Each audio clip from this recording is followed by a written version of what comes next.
United States Senate Foreign Relations Committee will come to order. This morning we have a robust calendar, and we want to welcome all our guests here. I'll remind everyone, for those of you who haven't been here before, we love having you. This is a official meeting, though, of the United States Congress. We have a zero-tolerance policy on interruptions or attempt to communicate with either members of the committee or with people testifying before the committee. We've unfortunately had some people who don't follow that too well. I will have them arrested, removed, and they'll be banned for a year from the committee. We have some people suffering under that right now. In any event, we welcome you all, though, and welcome your watching of the proceedings. So with that, we have nominations today for Michael Waltz to be United States Ambassador to the United Nations, and also to represent the United States at the UN General Assembly and Security Council, Christine Turetti to be U.S. Ambassador to Sweden, and John Arrigo to be U.S. Ambassador to Portugal. We have a few members of the committee, as well as a guest here with us to introduce our nominees. And so we would, I'm going to start with Senator Graham. I know you always have a full dance schedule and have other things to do, so I would recognize you and welcome to the committee, Senator. Welcome back to the committee. Thank you very much. Y'all have a lot going on here. So anyway, thank you, Mr. Chairman. So I am proud to introduce to you John Arrigo. I've known John for quite a while. He wants to be ambassador to Portugal, and the people in Portugal would be lucky to have him because there's no closer friend to Donald Trump than John Arrigo. And if you're a country, you want somebody as the ambassador to the United States that has a line to President Trump or any other president, and he certainly does. He was born in Chicago. He attended Palm Beach State College, where he graduated in '94. He was the grandson of an Italian immigrant who arrived in the United States at age 16 with $6 in his pocket. I don't know, adjusted with inflation, what that would be today, but not much. So from $6 to being one of the leading automotive dealers in the country is quite a journey. And he is a generous man. He helps so many people. He's literally lived the American dream. If you had to look up the American dream, you would find him and his family's story. One of the most successful Chrysler, Dodge, Jeep, and Ram dealership networks in the country. He's been living in Florida, running his business for the last 46 years. And again, he is a very generous man, close to the president. His wife is here, Megan, Alicia, Amanda, and Angela. Did I get that right? Or his beautiful daughters with his son-in-law, Nathaniel. His wife's family is connected to Portugal. That's how he is chosen to serve there. He has a very deep love for the country. spends a lot of time there, and he wants to deepen ties between us and Portugal, which is a NATO member and in a very strategic part of the world. His brother and he are big supporters of the Clemson Tigers, which goes a long way where I live. And I've come to enjoy my time with John. He's a very good golfer. If you go to Portugal, if he gets confirmed, I'm sure he can set you up with a tee time. But the main thing to me is the reason I wanted to do this. I got to know him over the many years now, quite frankly, playing golf with the president and talking about business in the world, and he wants to serve.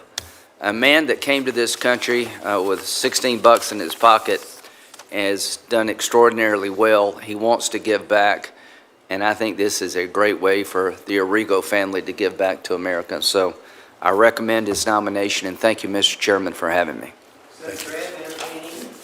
Always, I noticed from the beginning of your speech to the end of your speech, Mr. Arrigo increased his pocket change from 6 to 16. I don't know if you noticed that. That was his grandfather. That's good. All right. Thank you, Senator Graham. I know you got other things to do. So we're going to turn to Senator Lee. I understand you have an introduction. Yes. Thank you very much, Mr. Chairman. It is an honor and a pleasure to introduce my friend, the next ambassador from the United States to the United Nations, Mike Waltz. Many of us here today are familiar with Mike Waltz's background, but his qualifications are such that I think they make him one of the most well-qualified U.S. ambassador nominees to the United Nations ever. And so this really bears repeating here. Mr. Waltz is a retired Army colonel. He's a Green Beret, a combat veteran. He's the recipient of 4 Bronze Stars across his military career, spanning 3 decades. He was also a policy director for 2 Secretaries of Defense and a 3-term congressman from Florida's 6th Congressional District, where he served on the committees on foreign affairs, intelligence, and armed services, chairing the subcommittee on readiness. And it was in that capacity where I started getting to know him better a few years ago, as he and I were working together on an effort to bring back a U.S. Navy officer who had been imprisoned in a foreign country. We eventually got that done in large measure because of Mike Waltz's great work. Beyond those committee assignments, Waltz served on the China Task Force that produced over 400 recommendations for managing that delicate relationship between the United States and China. Waltz also helped to unleash the President's America First Peace Through Strength foreign policy agenda that included a truce in the Middle East and delicate negotiations pertaining to the ongoing conflict in Ukraine. He's a seasoned policy mind and a skilled negotiator with a track record of diligently pursuing American interests, unapologetically and with the appropriate amount of caution and attention to detail that those things deserve. That is exactly the type of policy leadership that's badly needed at the United Nations at this moment in history.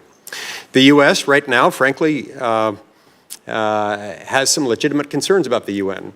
And to be perfectly frank, the UN is, in many respects, a disaster and a detriment to U.S. interests, where the U.S. is shouldering the financial burden of an international body only to be on the losing side of so many votes and so many policy decisions that are made at the UN. And this cannot continue. The President is absolutely correct in his decision to pause our contributions, to review U.S. participation within the bloated system, and to trust Mike Waltz with righting the ship from the inside. With Waltz at the helm, the UN will have what I regard as what could and should be its last chance to demonstrate its actual value to the United States. Instead of progressive political virtue signaling, the Security Council has the chance to prove its value in settling disputes and brokering deals. We can overhaul bloated and unaccountable peacekeeping missions where we can work to counter Chinese influence in standard-setting bodies, and we can end UN sponsorship of terrorism and anti-Semitism, standing by our allies, including Israel. Above all, The U.S. must ensure that every foreign aid dollar and every contribution to an international organization, particularly the UN, draws a straight and direct line to a compelling U.S. national interest, one that puts America first, not last. I have every confidence that Mike Waltz is exactly the right person who will faithfully apply this standard to the UN Byzantine labyrinth and carefully scrutinize our position in the financing of UN bodies, particularly those that have proven adverse to our interests. Waltz is tested, he's capable, and he's ready, willing, and able to tackle this daunting challenge at the United Nations. We need him at the UN. We need him there now, and I think he's the perfect man for this very position. I look forward to his swift confirmation. He has my unqualified and wholehearted support. Thank you, Mr. Chairman. Thank you, Senator Lee, for those wise comments. Senator Scott, for the good of the order. Thank you, Mr. Chairman. It's an honor to introduce my friend, President Trump's pick for U.S. Ambassador to the United Nations, Mike Waltz. I want to recognize his family. Thank you guys for being here. You must be very proud of what Mike has accomplished, and I'm glad you're here to support him. I've had the privilege of knowing and working with Mike for many years. We were both, he was elected to the House and I was elected to the Senate the same year. And it was great to work alongside him with a lot of issues that Florida families dealt with. He was always a tireless advocate for freedom and democracy, and he understands the dangers that come from appeasing dictators. We worked to ensure the likes of Nicolas Maduro and Putin could not benefit from hardworking Americans' taxpayer dollars. I know that as Ambassador to the United Nations, he will bring that same commitment and love of liberty to represent the United States in advocating for the very America First principles the American people elected Donald Trump to champion. He's a patriot. From his time in uniform on the battlefield as a Green Beret to his time defending American ideals in Congress, he has proven his love, his dedication, and his willingness to sacrifice for our country. He has shown a willingness to make hard decisions, support his colleagues, and do what is right. He is a man of integrity, grit, and principle. He will exceed expectations in this role. As Senator Lee has said, we've got a lot of issues with the United Nations, and I know Mike Waltz will do the right thing. So he has my support, together with President Trump and Secretary Rubio. I'm confident that he's going to do an outstanding job representing America's interests at the United Nations. I urge my colleagues to advance his nomination quickly. Thank you, Mr. Chairman. Good luck. Thank you very much, Senator. Appreciate those remarks. Now, Senator McCormick is going to introduce Christine Turretti. However, he's traveling with the President in his home state and has asked me to read the introduction. I'm honored to do that. And so on behalf of Senator McCormick, quote, committee colleagues, I'm sorry I cannot be with you in person for today as I welcome President Trump to Pittsburgh. But I'm grateful to the chairman for allowing a statement of appreciation and support from my friend, Christine Turretti, the nominee to be Ambassador of the United States to the Kingdom of Sweden. A pioneer in many walks of life, I first met Christine when my father was the chancellor of the Pennsylvania State System of Higher Education, and she was a trustee, and she has been a dear friend ever since. As a businesswoman, she's the former chairman and CEO of the S.W. Jack Drilling Company, the largest privately held land-based drilling company in the United States. She serves as vice chairman of S&T Bank Corp. And is a former director of the Pittsburgh Federal Reserve Bank. As a passionate philanthropist, Christine has served on many nonprofit boards, including the International Medical Corps, the Andy Warhol Museum, the Gettysburg Foundation, and has dedicated energy to training programs designed to educate, empower, and advance women. Christine is also an extraordinary force in politics, supporting candidates and party organizations at the local, state, and national levels. She serves as the National Committee Woman of Pennsylvania to the Republican National Committee and was previously the co-chair of the RNC Finance Committee. She was one of the people I consulted first and relied on the most when I ran for the Senate. Finally, and most importantly, she is the mother to 3 sons, Joe, Max, and Matthew, who are the prime motivators for her drive to serve and provide a better future for America. Her astute business acumen, selflessness, and political leadership make her an ideal nominee to lead in this important post, and I'm certain she will honorably represent President Trump and the United States as our next ambassador in Stockholm. I encourage my colleagues to vote to confirm the extraordinary Pennsylvanian and American. Very good remarks. Christine, welcome. Glad to have you here. Well, we're going to proceed now, and so that everyone knows where we're going here, I'm going to give an opening statement. I'm going to then yield to Senator Shaheen, who will do likewise, and after that, we'll hear 5-minute presentations. Hopefully, you'll keep it to 5 minutes or thereabouts of our nominees. If you want to go beyond 5, we've got a lot of room in the record to publish your remarks, so feel free in that regard. After that, we'll open it to a round of 5-minute questions, and with that, I'm going to proceed. So, thank you again to our witnesses and your families for being here with us today, and for your willingness and your family's willingness to help you serve this country at such a pivotal time. Mr. Waltz, you come to us with a breadth of experience in Congress, our nation's military, and the executive branch, which has been detailed already here this morning. This experience will serve you well as you take the lead at one of our most critical diplomatic positions as ambassador to the United Nations. The UN is always a challenge and desperately needs reform, which we've been unable to accomplish so far. Your pragmatism and patriotism is sorely needed in New York because, as you know, there is a lot of anti-American sentiment at the UN. Anti-Semitism and anti-American sentiments are on the rise, as is the influence of China and Russia. You will be integral to U.S. efforts to stand up to the authoritarian and communist axes that seek to undermine the United States and our allies, and to ensure that our partners at the UN take burden sharing seriously. The United States has been the largest and most generous donor to the United Nations since it was created 80 years ago. Today, the United States still pays 22% of the UN's regular budget and 25% of the peacekeeping budget, even though we're one of 200 countries on the planet. America has been extremely generous, but taken for granted, obviously. The U.S. cannot continue to accept the current inequitable financial arrangements where America pays a disproportionate amount while others benefit from contributing to their fair share to peacekeeping operation, humanitarian aid, and good governance, and many times denigrate us. We must also eliminate the waste, fraud, and abuse that are endemic to the UN system, from inflated procurement contracts and duplicative programs to the misappropriation of humanitarian funds and employment of personnel-sanctioned regimes. It's important that we get back to doing what the UN was chartered to do, and it has what everybody knows as mission creep, and it happens every year.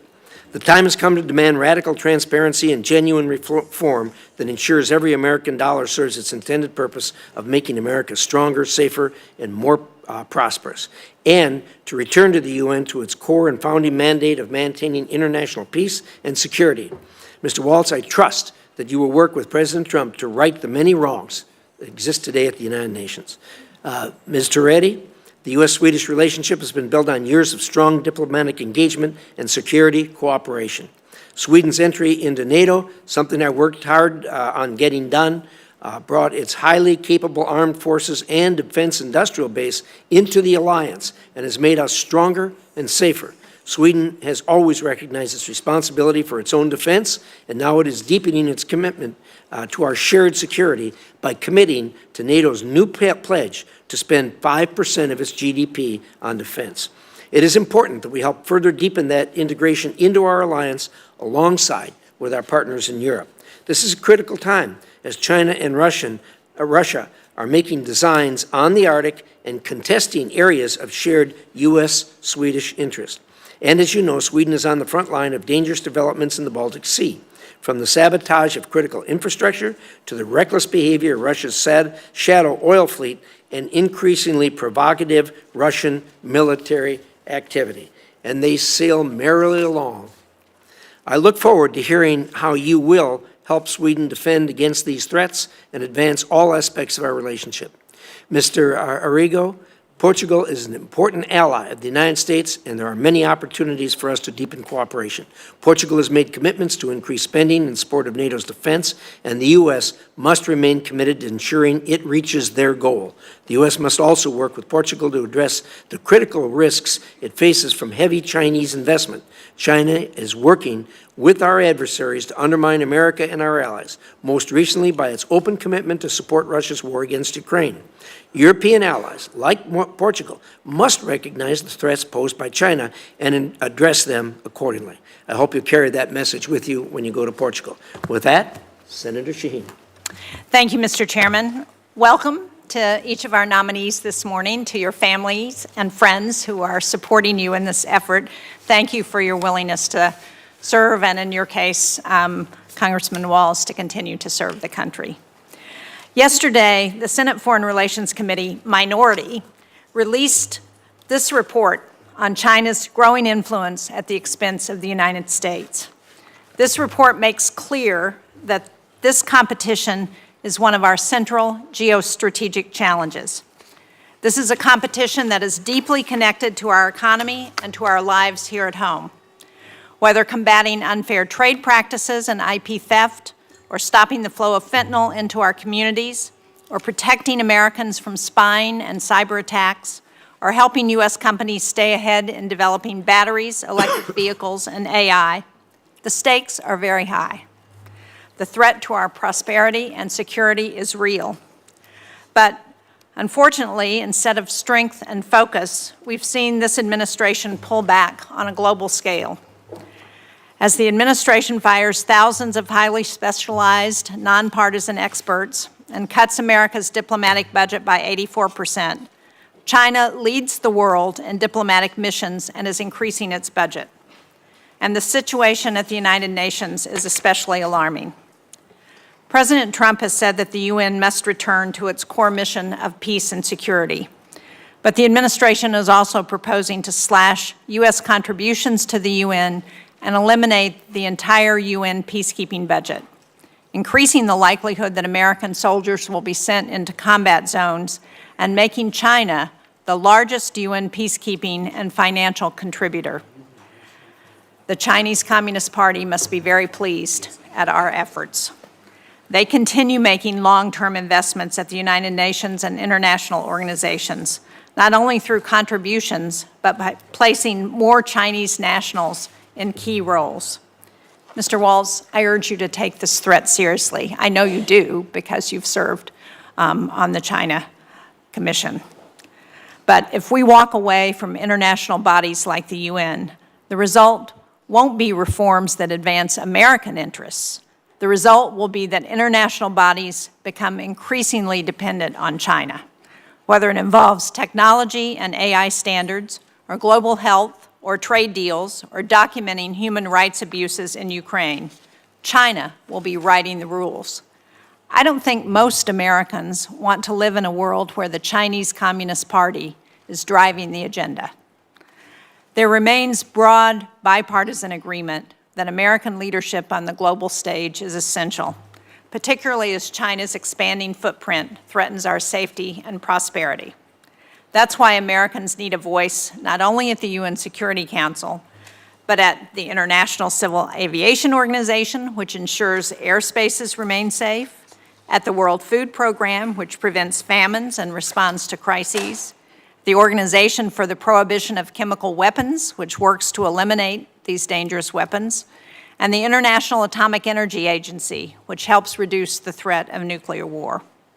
Put simply, we cannot shape these organizations or even push for the reforms that we want unless we're at the table.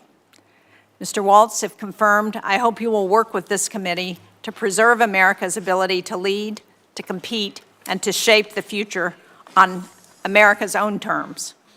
Mr. Arrigo and Ms. Toretti, because the UN ambassador post has traditionally held cabinet-level status, my remarks have focused on that role. But I also look forward to hearing from each of you how you would advance America's interest in Europe through the posts in Portugal and Sweden. Thank you all. Thank you, Senator Shaheen. We'll now hear from the nominees, and we'll start with Mr. Arrigo.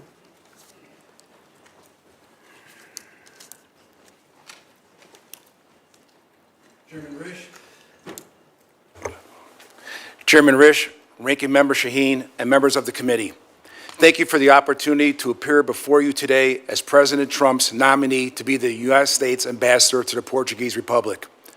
I'm enormously grateful and honored by the confidence President Trump and Secretary Rubio have placed in me. I am blessed to have a wonderful and supportive family, my wife Megan, my daughters Alyssa, Angela, Amanda, my brother Jim, my sister Virginia, my nephew Freddie, and my good friend Pat, who just flew in this morning. Thank you, Senator Graham, for your gracious introduction.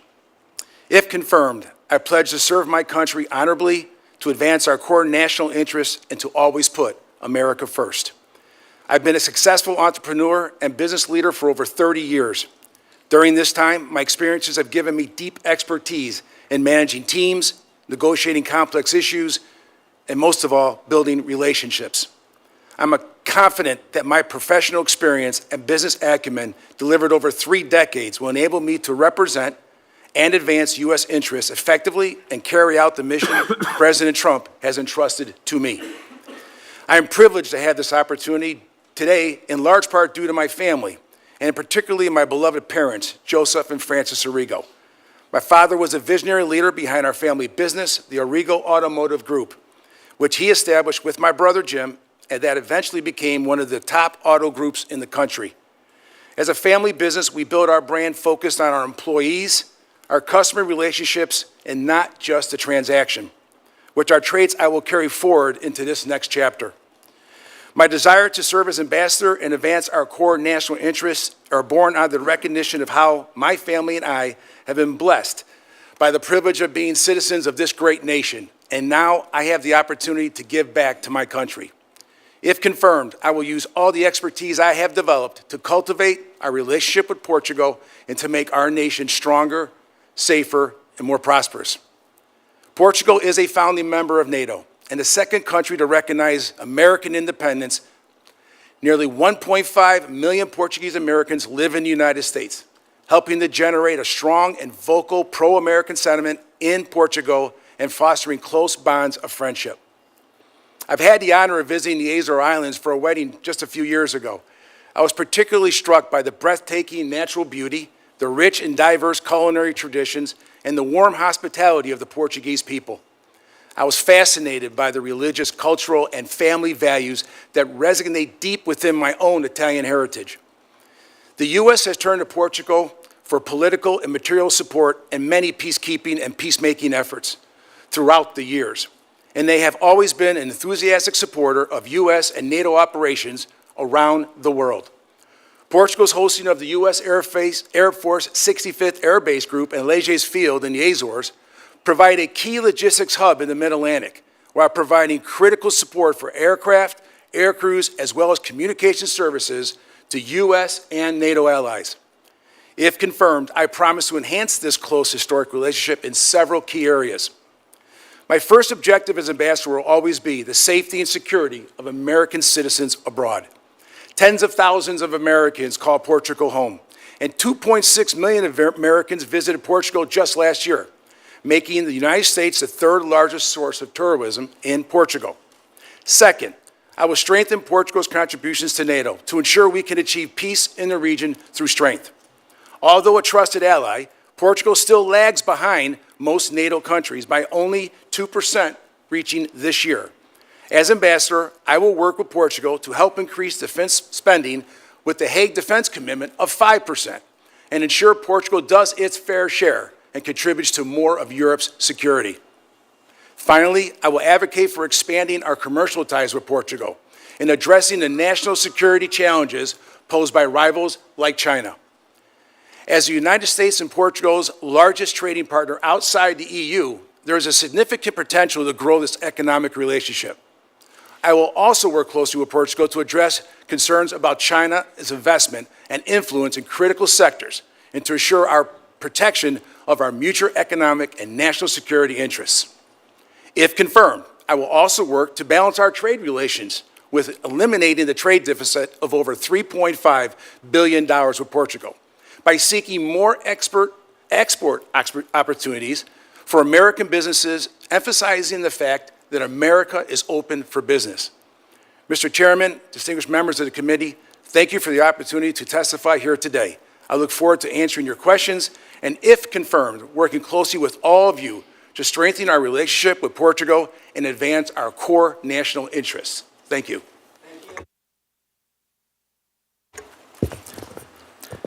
Thank you, Chairman Risch, Ranking Member Shaheen. It's my honor to be here as President Trump's nominee for the United Nations. First, I also want to thank my family, especially my wife, Julia, herself a fellow combat veteran and accomplished diplomat. And if confirmed, you will definitely get double the bang for the taxpayer's buck. I have my mother, Brenda, here, who has always been my rock and who bootstrapped her way through life. My daughter, Anderson, a rising senior at UC Boulder. And I have spared the Capitol Police, our 3-year-old son, Army, and his energy. I think they may have a hard time keeping up with him. But I also want to especially thank my fellow Green Berets, SEALs, veterans, and particularly the Gold Star families that are here today. We have had each other's backs through wars shaped by decisions made in this building. I promise to keep them and to keep all of you in mind as we support President Trump's focus on peace through strength. So our experiences obviously shape how we approach these positions. And for this one, my experience as a Green Beret serving alongside NGOs, development agencies, the UN, out in the field, in Africa and the Middle East, has certainly shaped my view. I've seen many organizations that frankly mean well, but execute poorly. Lack of coordination, bloated bureaucracies, poor contracting. I have literally seen over and over again hospitals that lack beds, schools that lack supplies, schools with supplies where they lack teachers. And by the time the aid filters through layers of subcontractors, only pennies reach those in need. As a former congressman, I bring the perspective of representing hardworking Americans, welders, nurses, teachers, small business owners. And if we were at a town hall looking at them, could we answer their questions on whether their money was being well spent? Many of them, frankly, in my former district would ask, should we be in the UN at all? Here's how I'd answer the question. I'd answer number one, with the UN's need for reform, but also its potential. We should have one place in the world where everyone can talk, where China, Russia, Europe, the developing world can come together and resolve conflicts. But after 80 years, it's drifted from its core mission of peacemaking. We must return to the UN's charter and first principles. Peacekeeping certainly has an important role, but also needs reform. The U.S. funds 25% of these efforts, yet we have missions in Africa. I've talked to a number of you about this during our visits. They cost billions, tens of thousands of soldiers. We've had 2 that have been around since the 1940s with no mandate renewal and no end in sight. We must press the Security Council on length, cost, clear end states, and focusing on peacekeeping, not nation building. Countering China, absolutely, Senator Shaheen, is critical. It's absurd that the world's second largest economy is treated as a developing nation in most UN agencies that gives China favorable status. China pursues its personnel or pushes its personnel into roles at all levels, including bodies that set international standards, aviation, telecommunications, IP. U.S. leadership is essential there.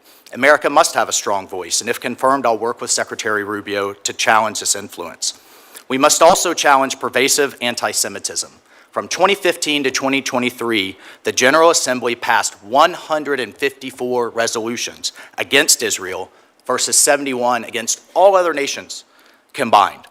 UNRWA in Gaza, with its staff involved in the October 7th massacre, its schools teaching anti-Semitic hate, must be dismantled. The reappointment of Special Rapporteur Francesca Albanese, with her calls to boycott American companies doing business with Israel, highlights this bias. President Trump's executive order, Chairman Risch, your Stand With Israel Act require withholding funds from such bodies. And I fully support Representative Elise Stefanik's proposal for an Abraham Accords caucus within the UN.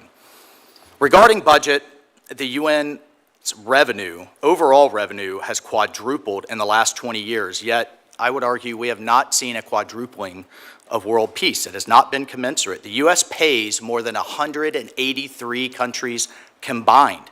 Meanwhile, 28 countries contribute just $37,000 and $5,000 to peacekeeping. The UN has ballooned to over 80 agencies with overlapping missions that waste resources, and if confirmed, I'll push for transparency, like what we're seeing in the Secretary General's UN 80 reform plan, calling for a 20% staff cut. It's worth remembering that despite the cuts, the U.S. is by far the most generous nation in the world. And finally, the UN's radical politicization. Such reports as, quote, stolen Native American land, reports and investigations, quote, called the George Floyd mechanism, labeling American police in America as systemically racist, with input from countries like Cuba and Venezuela, it's unacceptable. Mr. Chairman, Ronald Reagan once said the UN can, quote, solve problems or spread discord. He said the choice is ours. In just 6 months, President Trump has brought dozens of hostages home, justice for our Abbey Gate Gold Star families, secured the border, denied Iran a nuclear weapon, brought ceasefires to conflicts in Africa, the Middle East, and Asia. Yet there is still tremendous work to be done. I'm confident under this president's leadership, we can continue to spread peace and prosperity, and I'm confident we can make the UN great again. Thank you, Mr. Chairman. Thank you, Mr. Waltz. Ms. Toretti. Chairman Rich, Ranking Member Shaheen, and distinguished members of the committee. It is an honor to appear before you today as the nominee. Should I start again? We heard you. Go ahead. I'm pretty loud. It's an honor to be here today as the nominee for ambassador to the Kingdom of Sweden. I'm deeply grateful to President Trump for the trust and honor he has placed to me with this nomination. I am committed to serving the United States with dedication and integrity, and I look forward to working closely with the esteemed committee to advance our nation's interest in Sweden. It is a humbling experience indeed to be nominated for a position such as this, yet I sit before you today prepared to share with you how my experiences in business, philanthropy, and public service have prepared me for this moment. Before going further, however, perhaps my greatest accomplishments are what I consider to be my greatest gifts. My sons, Joe, Max, and Matthew. I am proud of the men they have grown up to be. The three of them are my pride and joy, and my concern for their future was the primary motivation which compelled me to political activism many years ago. And I am so glad to have my son Matthew here with me today. My journey to sitting before you today began arguably in 1990 when I assumed leadership of our family business, the S.W. Jack Drilling Company, following the sudden passing of my father. Despite what many thought of me as a young woman finding my way in a field dominated by men, I succeeded and continued to forge a career deep in leadership experience, business acumen, and volunteer service. Today, I am the chairwoman of S&T Bank Board, a board I have been proud to serve since 1987. Less than 10% of publicly held companies are chaired by women, and my tenure as chair is going into its 8th year. Throughout my adult life, I have sought to bring my experience in business to support a wide range of nonprofit organizations, from supporting the creative arts as chairman of the Andy Warhol Museum, to director of the NCAA Leadership Advisory Board, to the vice chairman of the Pennsylvania State System of Higher Education. For those of you who know me, you know I care deeply about creating opportunities for women in the workplace and in the community. I am proud to have founded numerous programs that train and nurture women in the political arena. I have lived my adult life seeking to provide women opportunities to succeed, a passion which has been a defining characteristic of my adult life. As a native of rural Pennsylvania, serving my community has always remained at the forefront. I've spearheaded many economic development projects, including the construction of an Urban Outfitters distribution center in my county, and was the inspiration for the creation of an osteopathic school in the university located in my community. If confirmed, my primary goals will be to make America safer, stronger, and more prosperous. Above all, I will prioritize the safety of American citizens traveling or living in Sweden, providing them with the support and protection they deserve. I will strengthen our economic ties with Sweden and ensure that American business have the fair opportunities to thrive in the Swedish market. I will cooperate with Sweden to tackle global challenges, drawing on our respective strengths to address multifaceted threats posed by China, Iran, and others. Sweden's recent accession to the NATO alliance marked a significant milestone in European collective defense efforts. Sweden brings a wealth of defense capabilities to the table, including a robust defense industrial base that is renowned for its innovation and technological advancements.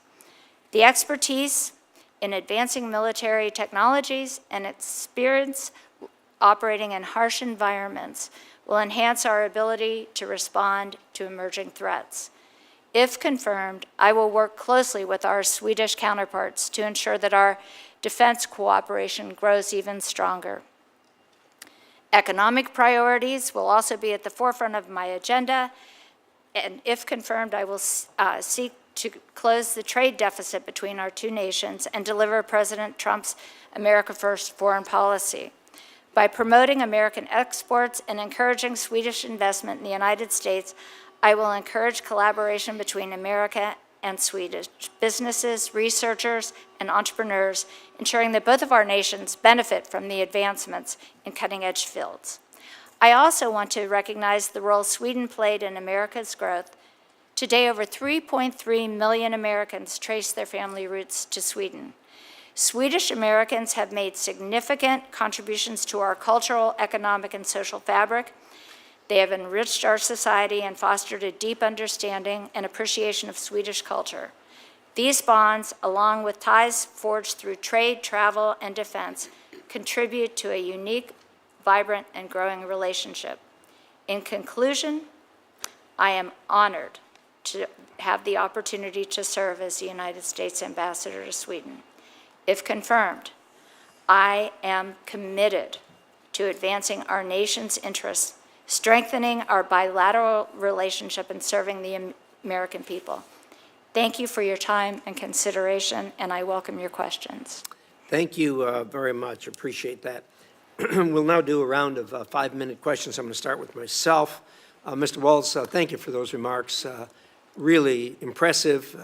Clearly, you have a good handle on what you're facing up at the UN, undoubtedly as a result of your service in the House and head of NSC. But I think you laid this thing out absolutely black and white. It's amazing to me that the American people get this a lot better than the members of Congress do, it seems like to me.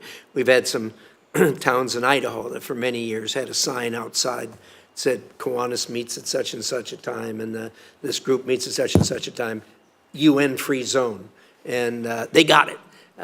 There isn't a lot going on right now that is helpful to us. I met with Secretary Guterres, comes in all the time to check the box, I guess, and I go over with him, and he gets pretty disgusted with me when I say, "What are you doing?" And he ticks off, "Oh, we're passing out food here." "Yeah, that's our money."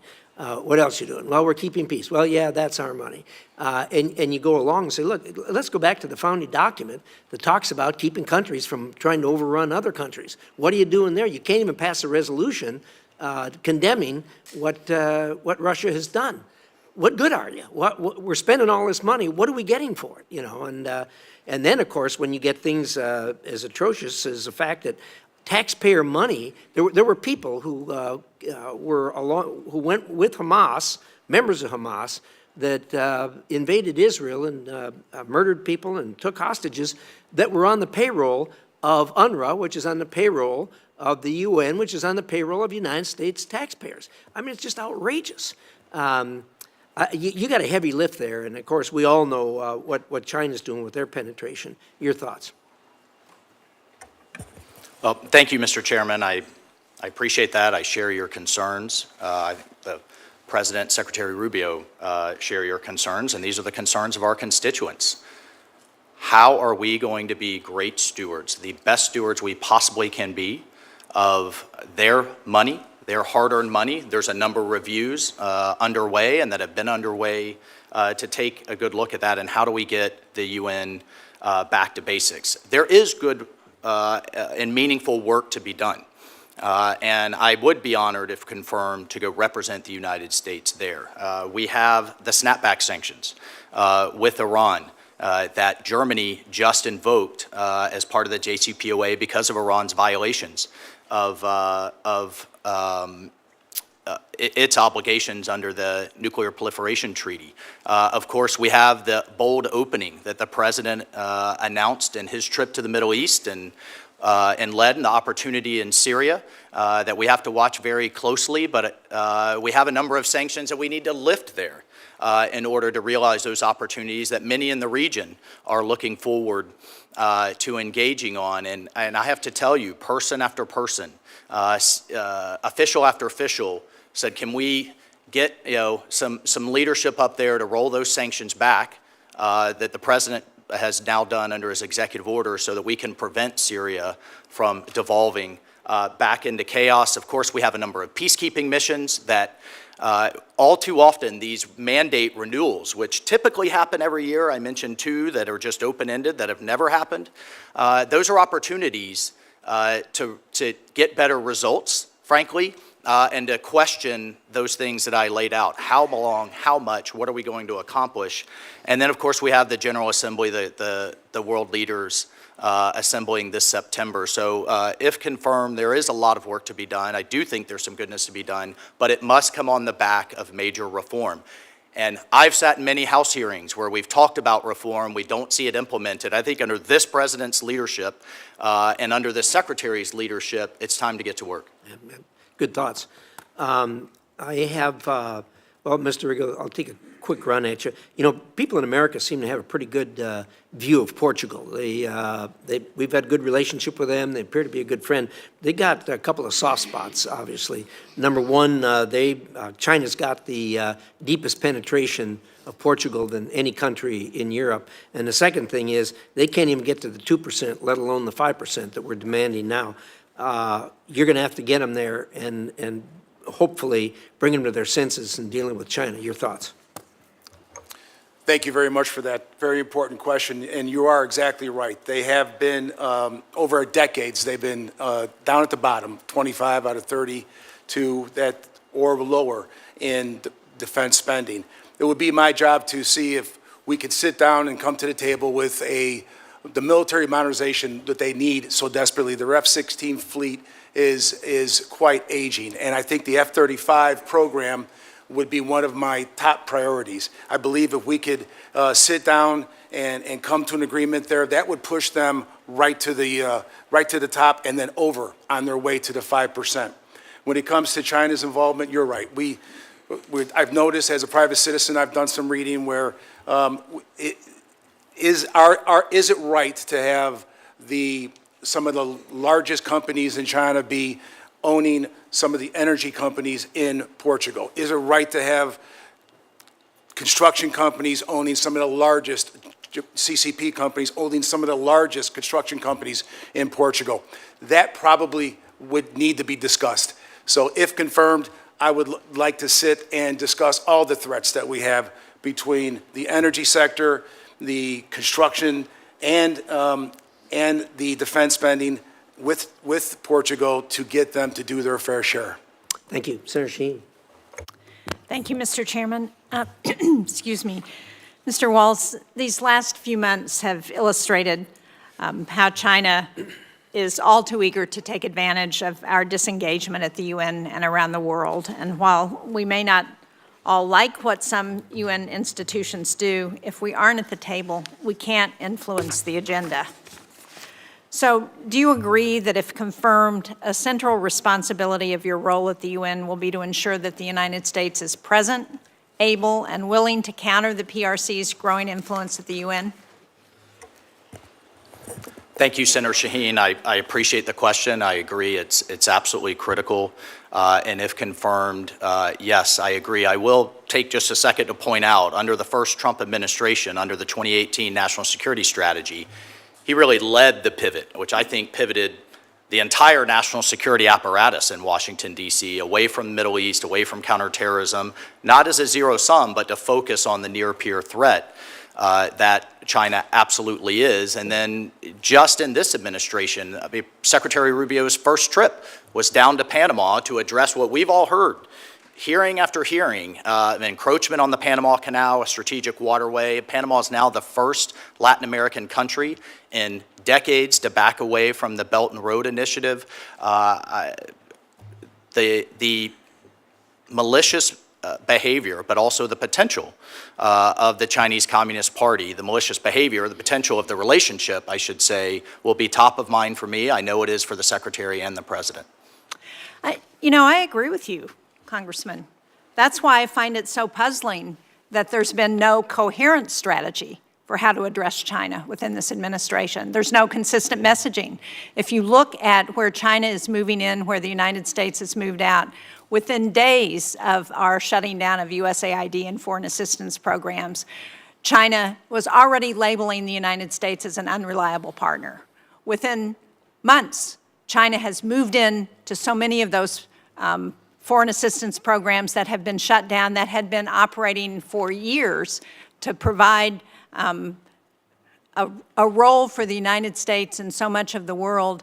And we have packed up our bags and gone home, and China's there. They're on the ground. And if you read the report, you will see instance after instance that questions why what we're doing makes us stronger against China and allows us to compete. So let me ask another question about the UN, because this administration has outlined a host of cuts to UN and its sub-agencies.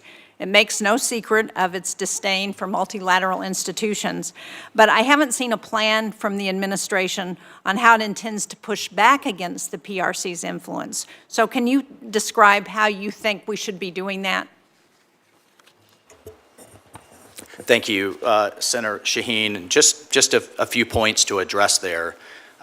Number one, I look forward to reading the report and to working with you, the committee, and the team on that. I have to tell you, though, in my experience, even in the last 6 months, but even more broadly, I've seen partners in the Middle East that were heading into the PRC's orbit make it very clear that they want to work with the United States, particularly since the election of President Trump. I think the peace agreement between the DRC and Rwanda that we just saw in the Oval Office.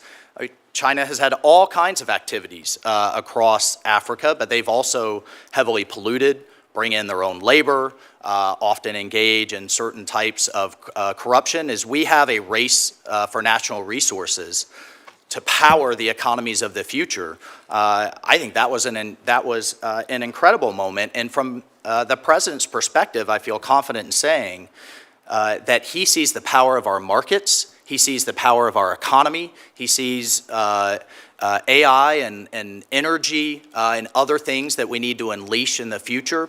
First and foremost, of course, we have to have a strong and capable military, but truly where he's seeking to win this competition, and we will win it, is through those economic endeavors. And I'll also say, to answer your question more directly with the UN, we've actually seen leadership of major agencies by the PRC go down.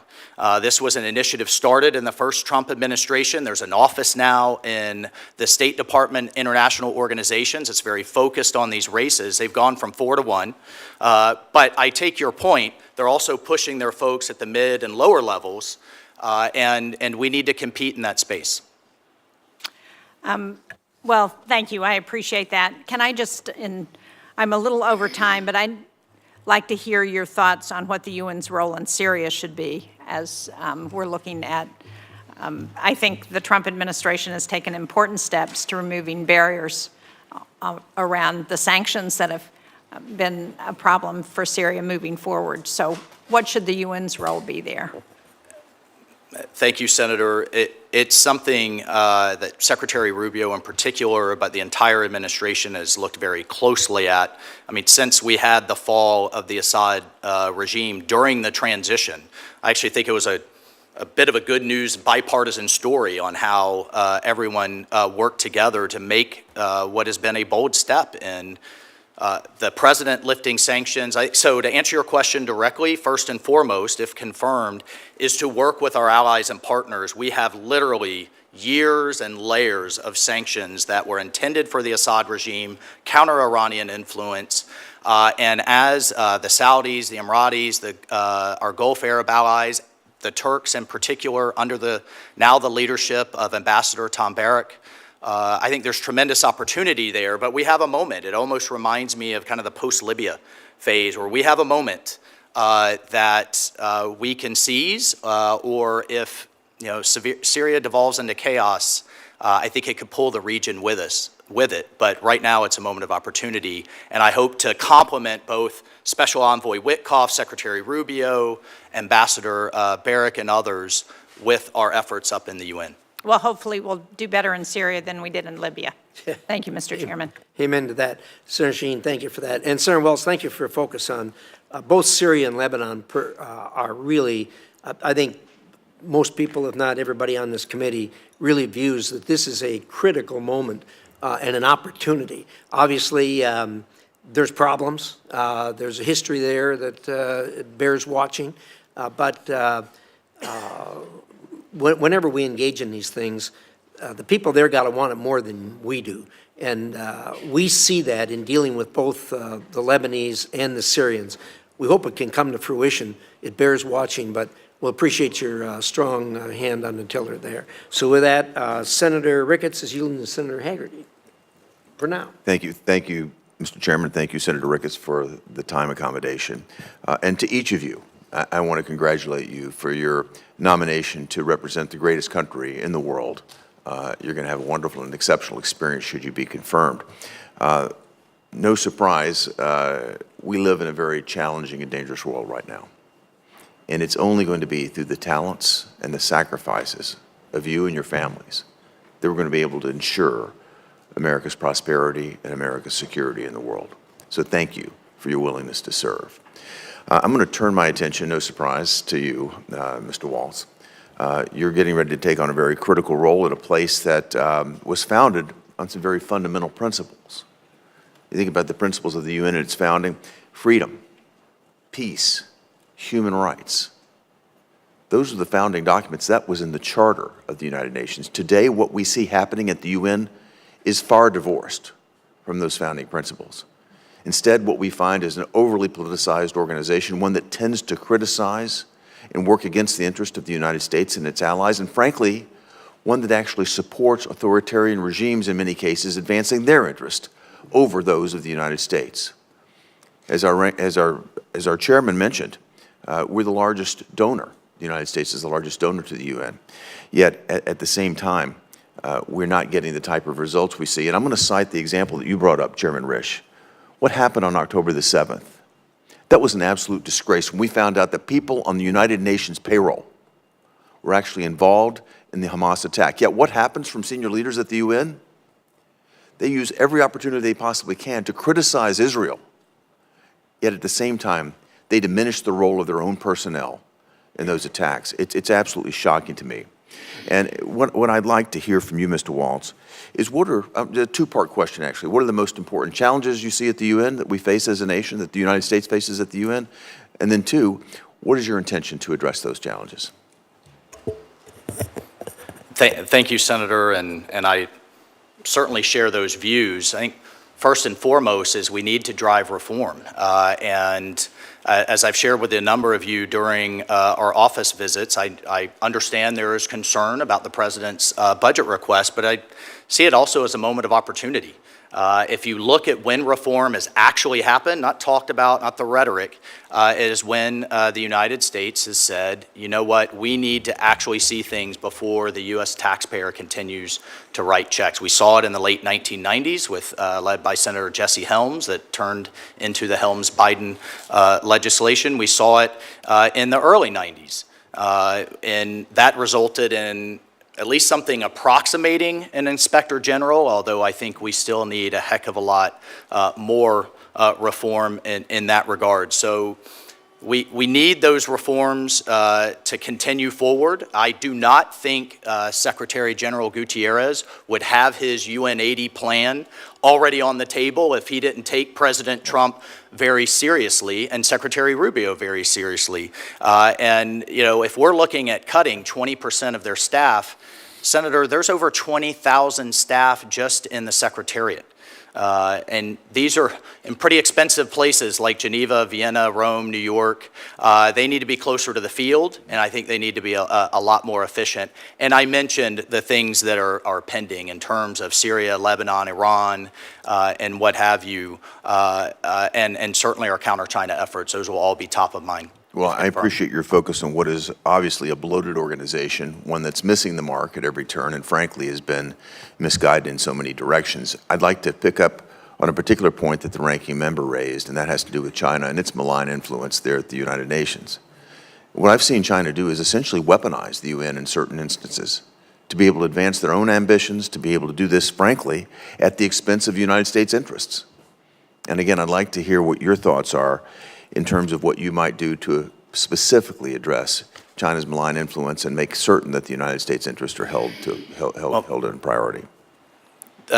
Thank you, Senator. Absolutely. I think first and foremost, as I mentioned in my opening remarks, the favoritism that the second largest economy and our competitor receives by being treated as a developing country. One, it aligns with the G77, which is a collection of countries, many of whom actually are top recipients of U.S. aid, except their voting coincidence rate with us is at the bottom.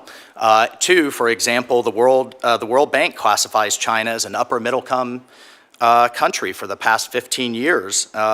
They continue to make concessionary loans to China funded by the U.S. taxpayer. That's one of a number of examples. They're pursuing an AI agenda. I don't know, I mean, we always have to keep our sovereignty in mind.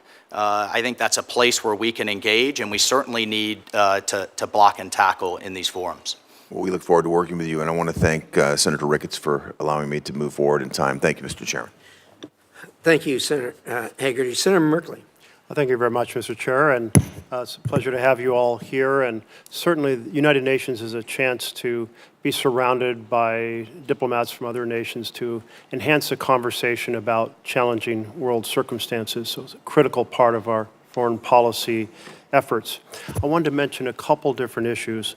One is that Secretary Rubio, as a senator, worked together with me on the Uyghur Forced Labor Prevention Act. It has been effective unlike no other measure in the world because of a rebuttable presumption that goods made from certain parts of China are in fact made of slave labor. So we've rejected many, many products. The challenge of this is that they're simply re-exported to other nations, particularly to Canada, if they're coming in on the west coast of the United States. Would you see the possibility of working with other nations to pursue a similar structure so that this effort to end the acceptability of products made with slave labor in China is thwarted on a much broader basis? Thank you for the question, Senator, and I think it is it's an incredibly difficult, in many ways, heartbreaking issue. A few years ago was a report coming out of a think tank in Australia that highlighted 80 international brands, many of whom are common brands that you know we use and purchase today that were using slave labor from Western China. In fact, in one of our efforts, I highlighted the world's largest solar panel factory in Western China that was actually being subsidized by the U.S. taxpayer, was being subsidized in the Inflation Reduction Act. But if you followed the power lines to the factory, it was actually being powered by Russian coal in 12 coal-fired power plants producing solar panels funded or staffed with slave labor. So it's something I absolutely would look to work with you. Thank you. That's what I was looking for. I have several questions, so I wanted you were working towards a yes with great background. Thank you. Second of all, Taiwan is an area I've had a lot of concern and have been engaged in as the Democratic lead on the China Commission. We've held a lot of hearings on it. China has blocked their participation in many international organizations, including various agencies within the UN. Do you see some opportunity to press for Taiwan to have greater representation and voice on some of those UN bodies?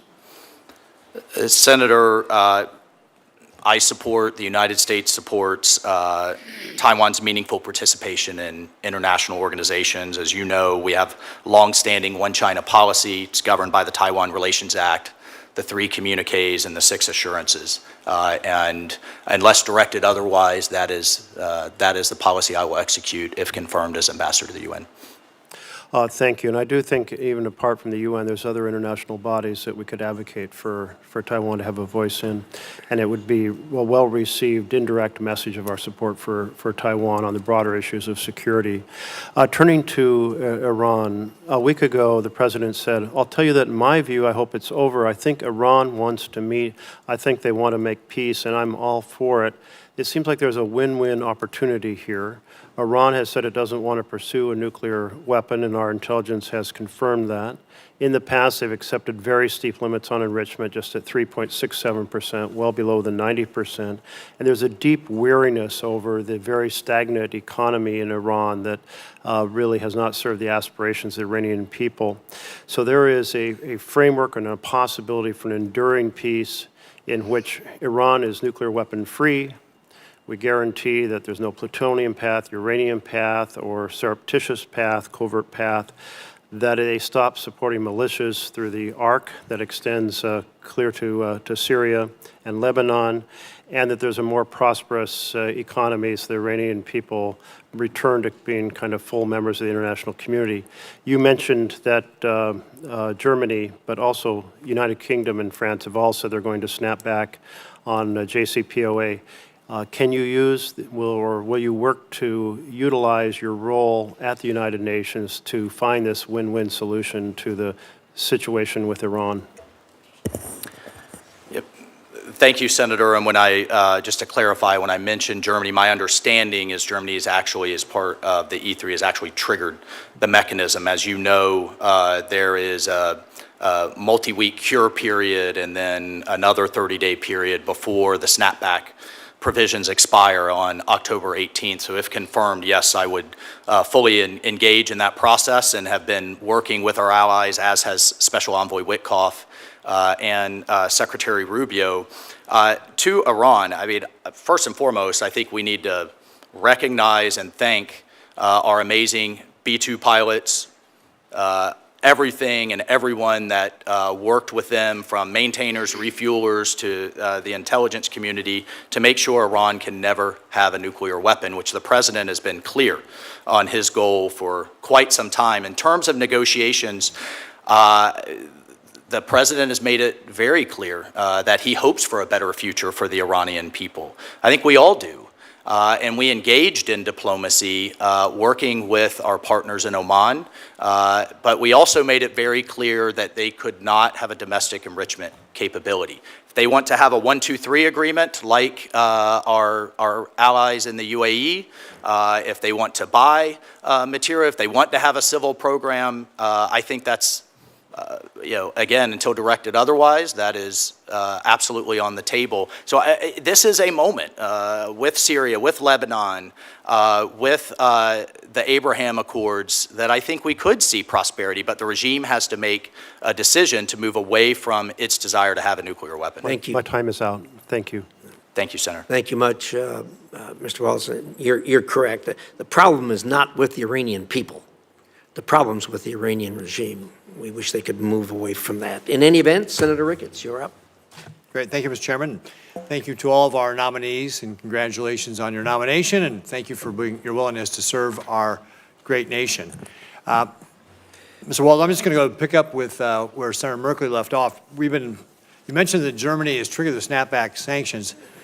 My team was just doing some quick research to try and find that. We couldn't find any mention of that right offhand, but it is hugely important that the E3 get those snapback sanctions. You know, the air campaign by Israel and the successful attack by, as you mentioned, our bombers to be able to hit those key nuclear facilities was really, really important in hampering Iran's ability to have a nuclear enrichment program. But it's not the end of the story. We've got a lot more work to do. Iran is still out of compliance with their obligations under the JCPOA, and they are not allowing the EA inspectors to be able to get into those facilities, so they're in violation. It's absolutely critical that the E3 do those snapback functions. Will you commit to working with them to push them to get that snapback in place? And as you mentioned, that deadline of October 18th, because of the cure period you were also mentioning, it's really more like September where they really have to get this done. But as UN Ambassador, if you're confirmed, will you push them to get this done? Thank you, Senator. And if my mention of Germany was from open source reporting, so if that was an error, then that was. Well, it's good news if it's true. If it's actually, but we've also it happens. Spoken to the United Kingdom and France as well, and I have full confidence that they will work with us.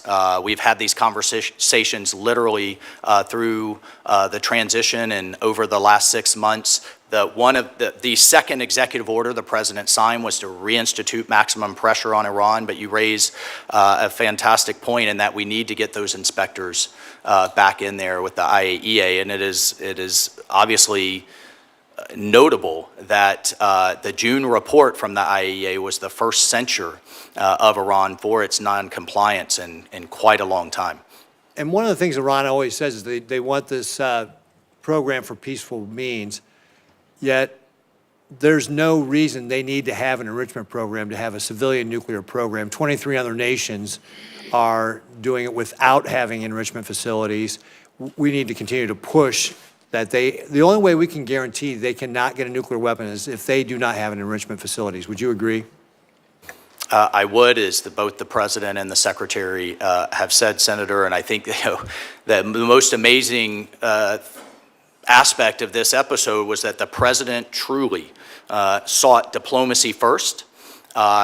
He took bold and decisive action along with our ally Israel, and then immediately returned the situation right back to a ceasefire to again engage in diplomacy. So when President Trump says he puts diplomacy first, I've seen it firsthand, and I would be honored if confirmed to continue to participate in it. Well, let's talk about one of our best friends in the Middle East, certainly is Israel. And you mentioned in your opening remarks the anti-Semitism that is just rampant in the United Nations. And I think you gave the stat that there were more resolutions targeting Israel than all other nations combined by double. And it's just stunning what the United Nations has done. So as the UN ambassador, if you're confirmed, what specific actions can you take to shut down this anti-Semitism at the UN and the anti-Israeli basis? What's going on? Well, thank you, Senator. And it is pervasive. I could probably spend the rest of this hearing, sadly, highlighting the anti-Semitic activities, one aspect of which is known as Article 7 in the Human Rights Council, that Israel is the only nation with a standing mandate to highlight its, quote, human rights abuses every single meeting, and it's been going on for decades. I mentioned the number of resolutions just this year. We're on track for that same type of disparity in 2025.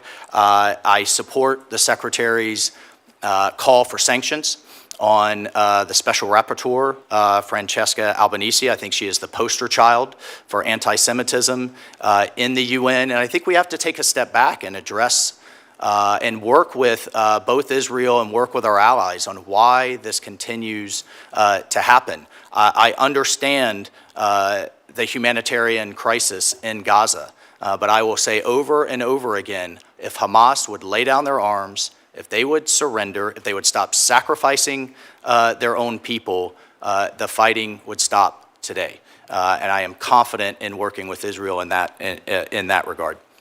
Well, I think your last point was spot on, and I have seen nothing out of the UN calling on Hamas to surrender, because that is exactly how this conflict would end, and the people in Gaza would be able to start looking for a better way of life once that terrorist organization surrenders. So push the countries of the UN to come down very clearly that they can best serve the people in Gaza by getting Hamas to surrender. Thank you, Mr. Chairman. Well said, Senator Ricketts. Senator Murphy. Thank you very much, Mr. Chairman. Thank you all for being here. Mr. Waltz, the UN doesn't have a conventional army. It's got peacekeepers, but there's no aircraft carriers. There's no air force. This is a place where smart power matters, right? This is a place where we invest in things like diplomacy and humanitarian aid and economic development to try to stabilize the world. I think what worries me about your fit for this position is that while you were at the National Security Council, you oversaw the dismantling of many of our most important smart power tools in the U.S. foreign policy toolkit. A lot of conversation has happened on this committee about what has happened to USAID, our ability to influence the world through economic development and humanitarian assistance, but not as much conversation has happened about the attempted destruction, I think led by an NSC process, of our information and media operations around the world. This administration, while you were at the NSC, essentially shut down USAGM, which is the umbrella agency for our global media operations, fired 92% of the staff, announced plans to shut down Radio Free Europe and Voice of America. That they're only open today because of court orders.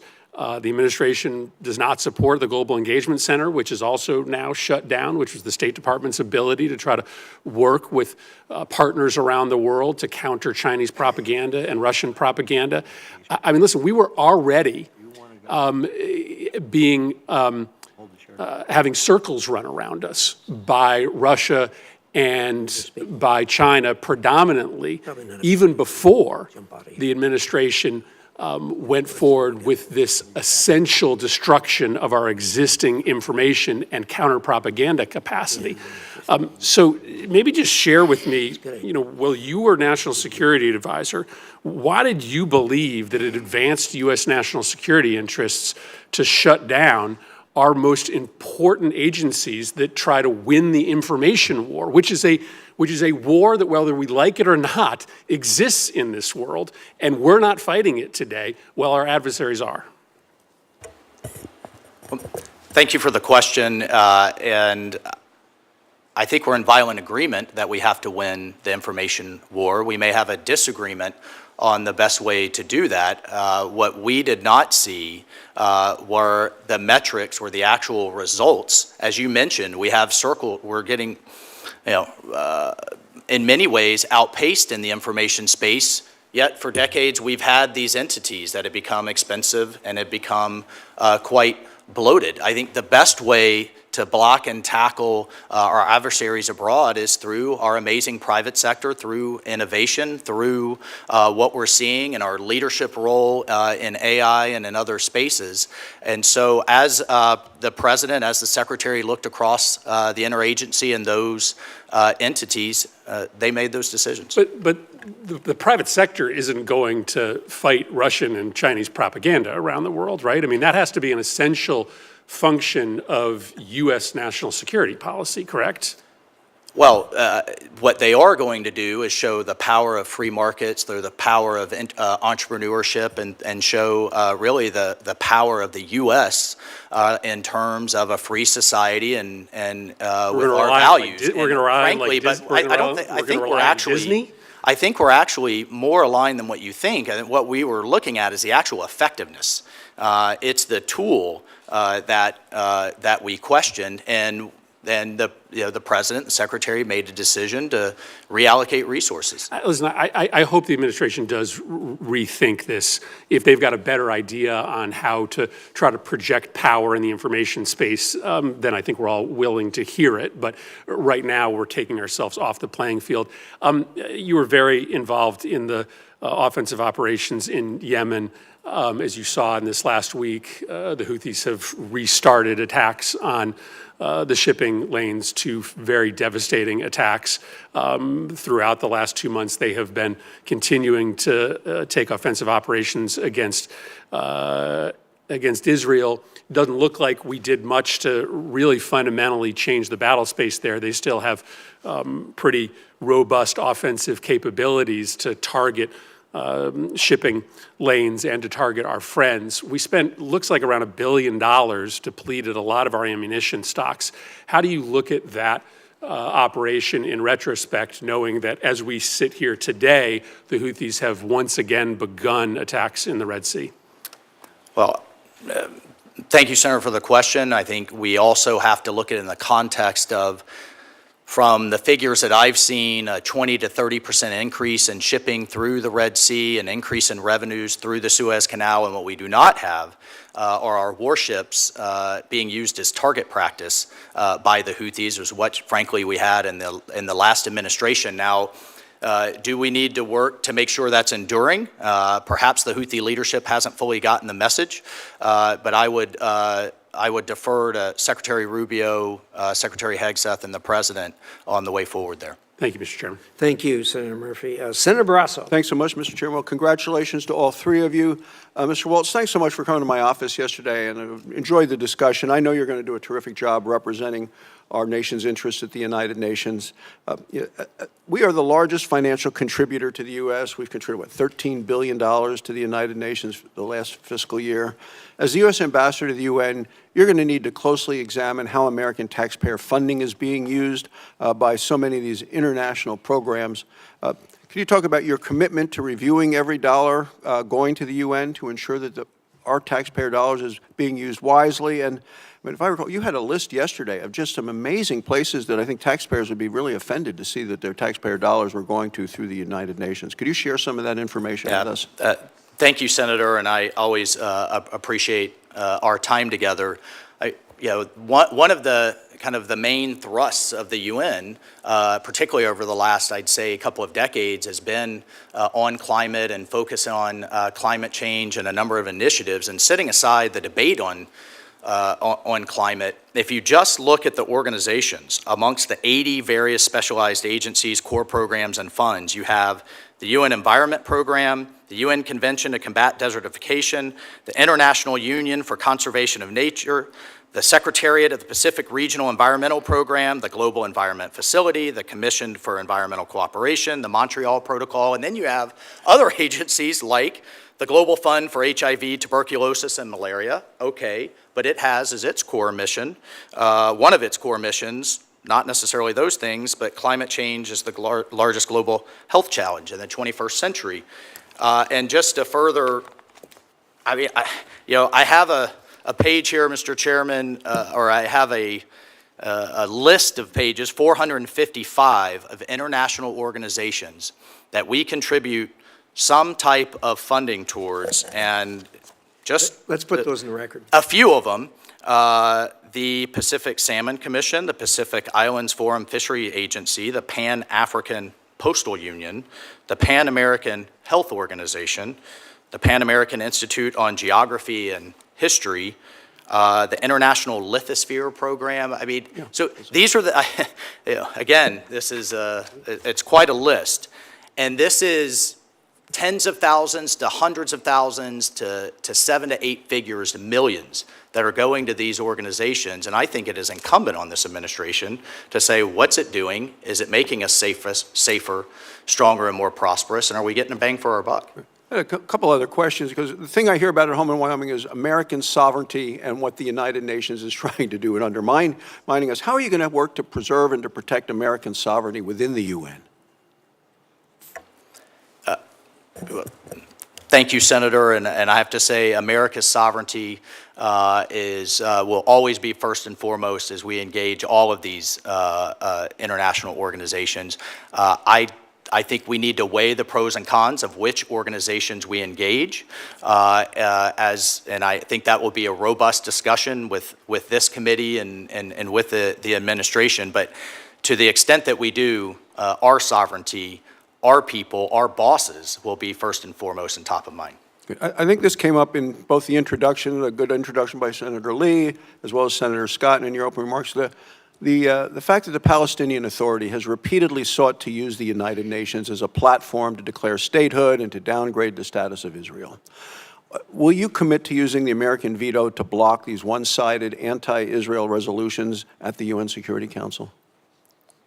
Thank you, Senator. Of course, I will work closely with the President and the Secretary on those votes, but yes, I'll make that commitment. Do you have any specific measures that you believe should be taken to address the bias against Israel within the UN, and how do we advocate for those changes?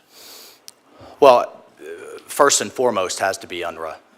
It simply not only needs to be defunded, which the President has put in place with his executive order, but it should be dismantled, and we can have a conversation on who and what can take up those humanitarian roles, but it certainly should not be UNRWA. And then in terms of the selecting a new Secretary General after this term expires, is that something I imagine you'd be very much involved in and perhaps could use some of those same plans in terms of what we need to do there? So the Secretary General's term will expire at the end of next year. My understanding is kind of the race, so to speak, and the campaigning for that will start this fall, and I will certainly commit to work with you and others to make sure that we have someone in line with our interests. So, Mr. Chairman, I'd suggest that make sure we have somebody representing the United States at the UN with this nominee by that time, and that all those activities begin. Good suggestion. Thank you. Thank you, Mr. Chairman. Thank you. Senator Coons. Thank you, Mr. Chairman. Thank you to all of the nominees, your families, your willingness to serve our nation. And if I might, Mr. Waltz, or forgive me, Colonel, Congressman Waltz, my thanks to you and to your wife, Julia, who's also served our nation, as you mentioned in introduction, in combat, and to your family. I want to get to the larger questions of the UN and the UN mission, but in your role in the Army, in the House, as National Security Advisor, you have long handled classified and highly sensitive information. We both know Signal is not an appropriate, secure means of communicating highly sensitive information, and yet on March 24th, The Atlantic magazine published a series of Signal messages, including sensitive information about a U.S. military operation against the Houthis in Yemen, involving you and several other Trump officials. Were you investigated for this disclosure of sensitive operational information on Signal?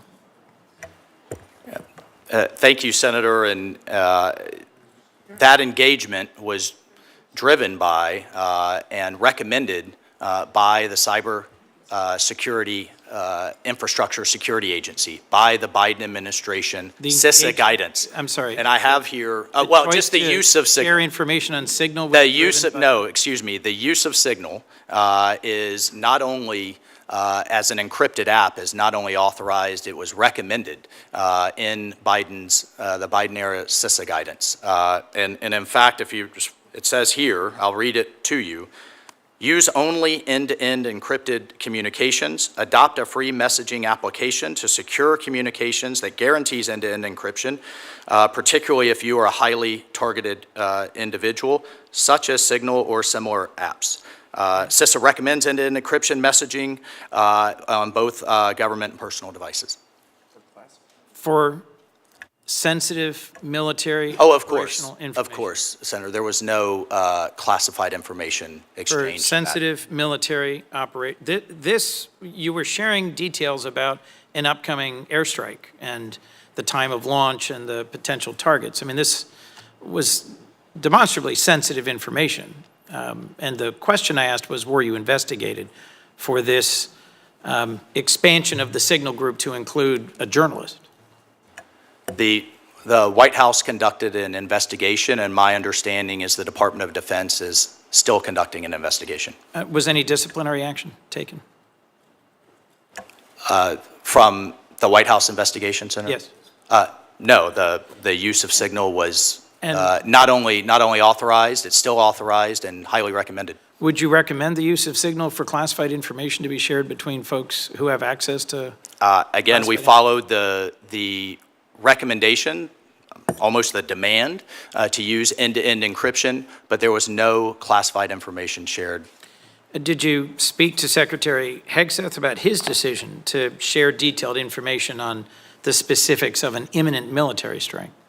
What we spoke about, Senator, was a highly successful mission that did something that the Biden administration did not do, was actually target the Houthi leadership. We subsequently saw a ceasefire, an increase in shipping, and a drop in attacks on our ships. Well, look, here's what I hear on this exchange, and I want to get to the UN point. At the time, you took responsibility for having added a journalist inadvertently to a signal chat. But it doesn't seem to me that the administration's taken any action to make sure this doesn't happen again. There's been no consequences, and yet the president continues to denounce those who leak information. We both know Signal is not a secure way to convey classified information. And I was hoping to hear from you that you had some sense of regret over sharing what was very sensitive, timely information about a military strike on a commercially available app that's not, as we both know, the appropriate way to share such critical information. Again, Senator, I think where we have a fundamental disagreement is there was no classified information on that chat.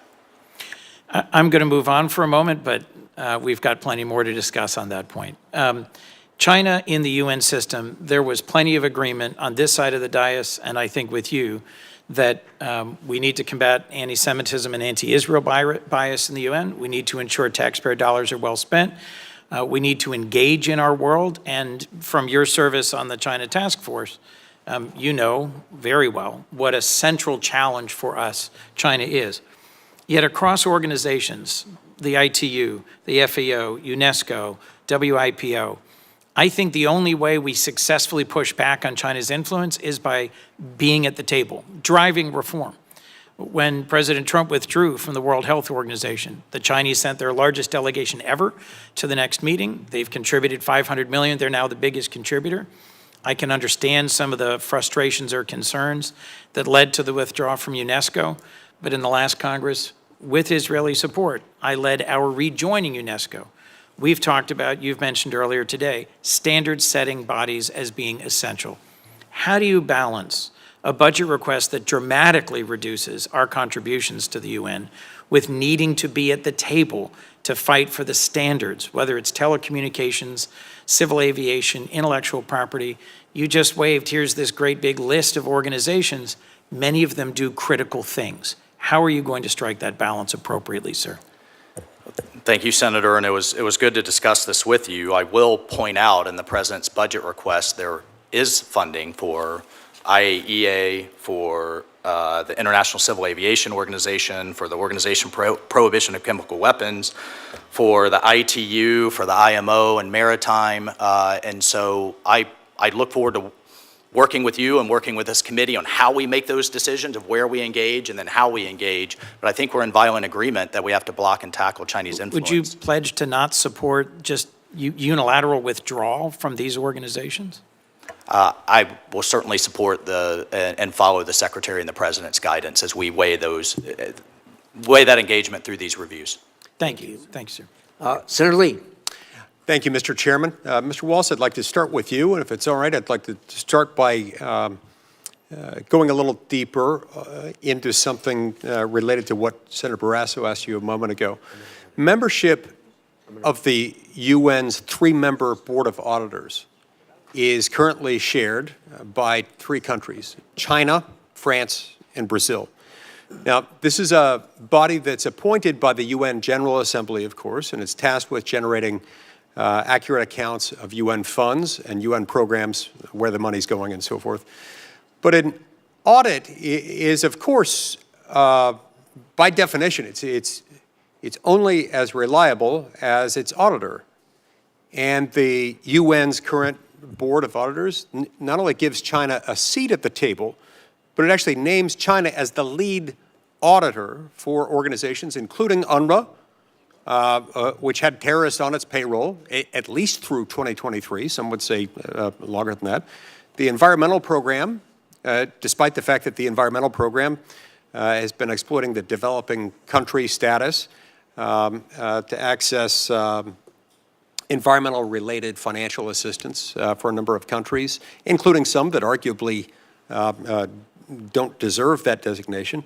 And the UN headquarters, which, as we all know, is based in New York.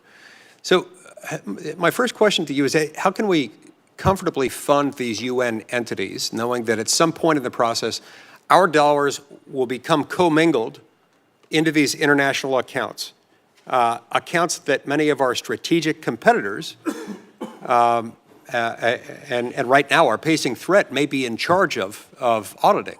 But how do we deal with that?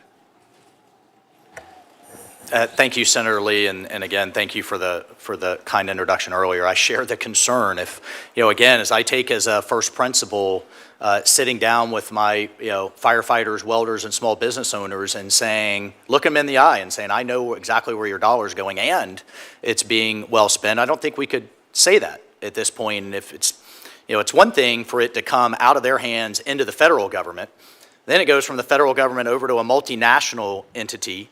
Then it goes down to an agency, 15 of whom have their own separate boards and separate agendas. And then I know something that's important to the chairman and a number of you, then it gets, in some cases, commingled with other international, like the African Union. Of course, we don't know exactly where it's going. I pointed out earlier, in the early 90s, actually in the Clinton administration, some folks in this body said enough is enough, and we got the closest thing we have, the Office of Internal Oversight and Investigation. It's the closest thing that there is to an IG, but it still reports to itself. It's not truly independent, and it's not necessarily just on the money side. If you have whistleblowers that say there's fraud, waste, and abuse, it basically comes back to itself, or even things like sexual abuse out in the UN's peacekeeping forces. Right. We need an actual independent entity that we all have confidence in to understand where this money and other nefarious activities are happening. Right. And then it becomes sort of like a self-licking ice cream cone. The self-auditing rogue actor within the UN is not necessarily one to be trusted. The UN's budget has gone from $15 billion to $65 billion in the last 20 years, and I don't think we're getting the commensurate return on our dollar. Now oftentimes the U.S. has, or at times when the U.S. has considered UN reforms, the conversation is centered on problematic entities and U.S. contributions, which are necessary factors, but don't necessarily capture the full universe of options available to us that translate into leverage and influence at the UN. Decades ago, at the direction of Congress, the State Department started producing an annual report on UN voting practices. This has occurred since 1983, so about 42 years. This has been going on. The report demonstrates that, candidly, the U.S. is outvoted in the vast majority of cases at the UN. It's just how it turns out. Now, despite having this report at our disposal, successive administrations, administration after administration since we've had this report, they have yet to draw much of a correlation between voting coincidences at the UN and the provision of U.S. foreign aid. With the U.S. consistently providing aid to countries who actively and routinely, almost as a matter of course, oppose U.S. positions at the UN. So as the current administration carries out this much-needed, very much welcome, long overdue review of U.S. foreign aid so as to recalibrate our aid to our interests, should voting patterns at the UN be used as something of a metric to take into account and to determine and qualify U.S. foreign aid recipients? Senator, I think it's a fantastic point. It absolutely should be. I'll commit to work with this committee, with the Secretary, to put mechanisms in place that it is. But to your point, if you look at the aid, by the figures I've seen, over $100 billion have gone through UN entities into Africa, and we're looking at between a 29 and 32% voting coincidence rate. So we actually have the highest, the continent with the highest recipient of American workers' money siding with us by far the least. It is completely inverted, and I commit to you to work very hard to use the leverage that only this president could use to reverse that trend. Thank you so much. Thank you, Mr. Chairman. Senator Kaine. Thank you, Senator Ricketts, and congratulations to the nominees, and I especially want to shout out a VMI grad. Congressman Waltz. I want to follow up on Senator Coons' questions on the use of Signal, just to make sure we're all on the same wavelength here. Signal is useful because it's encrypted, and a whole lot of people use Signal, and there's nothing wrong for it. But as far as I know, Signal has not been approved for use by U.S. government officials for the sharing of classified information. Is that correct? That is correct, Senator. And you indicated... Thank you for the shout out on VMI, Robert J. Bell. Great institution. You indicated in your testimony that no classified information was shared, and I see nothing in the reporting about your situation to suggest that you shared classified information. I do see the question of, why did your office add the Atlantic reporter? That was an amateurish move, and I'm sure you've learned something from that. But on the question of whether classified information was shared, there are at least two DOD investigations. One, the DOD IG, and the second, Air Force, an investigation ongoing into whether Secretary Hegseth shared classified information. My understanding is those are ongoing. They haven't yet reached a conclusion, but they certainly haven't reached the conclusion that no classified information is shared. Am I wrong about that? Senator, thank you for the question. I shouldn't and can't comment on ongoing investigations. What I can do is echo Secretary Hegseth's testimony that no names, targets, locations, units, routes, sources, methods, no classified information from his perspective was shared. I got it. I'm sure Secretary Hegseth says he didn't share any classified information, but the fact of the matter is there are two investigations going on at the Pentagon precisely to determine in an objective and independent way whether classified information was shared. At a minimum, sharing attack plans with sensitive military information that shouldn't have been shared. There was an article that I just read that came out late yesterday that I would like to introduce in the record, Mr. Chair. It's the Trump administration is about to incinerate 500 tons of emergency food. It was published in The Atlantic yesterday. I'd like to introduce it in the record. Without objection. This really is a little bit more of a setup for the hearing we're going to have tomorrow with Michael Regas, but I just wanted to put it on the record so that he could be prepared to answer this question. The article suggests that 500 tons of food purchased by the United States to the tune of about $800,000 months ago that are nutritional biscuits designed to stop children from starving have been in a warehouse in Dubai for months and months and months. Senator Rubio has testified about that both here and in the House, that he would make sure that food purchased to keep kids from starving would not be allowed to spoil. The article suggests that this food is on the verge of spoliation and that the U.S. has not distributed it, but is instead planning to incinerate it. Now, I know Mr. Arrigo and Ms. Treddy have had nothing to do with this, and I assume, Representative Waltz, that this is not an issue that you've been involved in up to this point. Senator, it hasn't. Okay.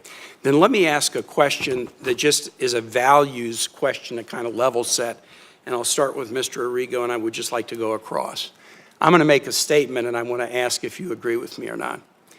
If the United States has purchased specialty foods designed to help kids from starving, we should deliver that food to kids rather than allow it to spoil and incinerate it. That's my view. Do you agree with me or not, Mr. Arrigo? Well, thank you very much for the question. Senator, as a private citizen, this is something I've just heard of today, and I haven't been briefed on this situation. I really don't know exactly the depth of what you're saying. So I would actually have to probably refer back to the Secretary Rubio, President Trump, and find out exactly where and what happened to this particular situation so I could answer you better. I'd hate to say something. Representative Waltz. Thank you. Senator, we should always be good stewards of the taxpayer dollars. And if it's been purchased, then I don't disagree it should be delivered. However, if you look at situations, and I think there's just more to dig into there, and I'm unaware, it's the first time hearing of it, but if you, for example, in Sudan, they have real distribution problems. In Gaza, there's real distribution problems. So there could be a lot of starving kids in Sudan. Absolutely. Yeah. Ms. Toretti, how about you? What do you think? Thank you for the question, Senator. I agree with you. That does not mean that I'm judging what has happened. I'm glad that you answered unequivocally. This is such a simple question. It's such a simple question. If the U.S. has purchased food and it's to be used for the eradication of starvation among children, we should give it to children and not incinerate it. I mean, it is such a simple question. I just asked you to test your values, and I'll just go back to you, Representative Waltz, as I close. In your testimony, you asked, is our money being well spent when you talked about the United Nations? The need to be great stewards. Allowing this food to sit in a warehouse and then burn it rather than let kids eat it and survive, I know what my constituents would think about that, and I think I know what all of our constituents would think about that. I yield back. Senator Daines. Mr. Waltz, thank you for being here today, and thank you for your very distinguished service to our great nation and Special Forces. I very much enjoyed our conversation yesterday, and thank you for accepting going through this process to play a very important role here at the United Nations. Mr. Waltz, as you know, the United Nations has become a hotbed of anti-Semitism, a hotbed of anti-Israeli sentiment. UN employees participated in the October 7th attacks, and Israeli hostages were held at UN facilities for months. The UN recently reappointed Francesca Albanese despite her repeatedly stated support for Palestinian resistance and regurgitation of anti-Israel blood libel. My question, Mr. Waltz, is you clearly have your work cut out for you at the UN.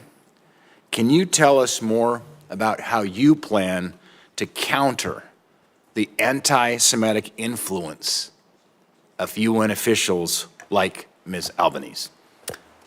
Well, thank you, Senator, and I always enjoy our engagement as well, and your advocacy for the America First agenda. I mean, just to add a couple points to your list and then to answer your question, you know, it's notable that the military leader of Hamas, Mohammed Sinwar, had an UNRWA badge on him in the tunnels of Gaza.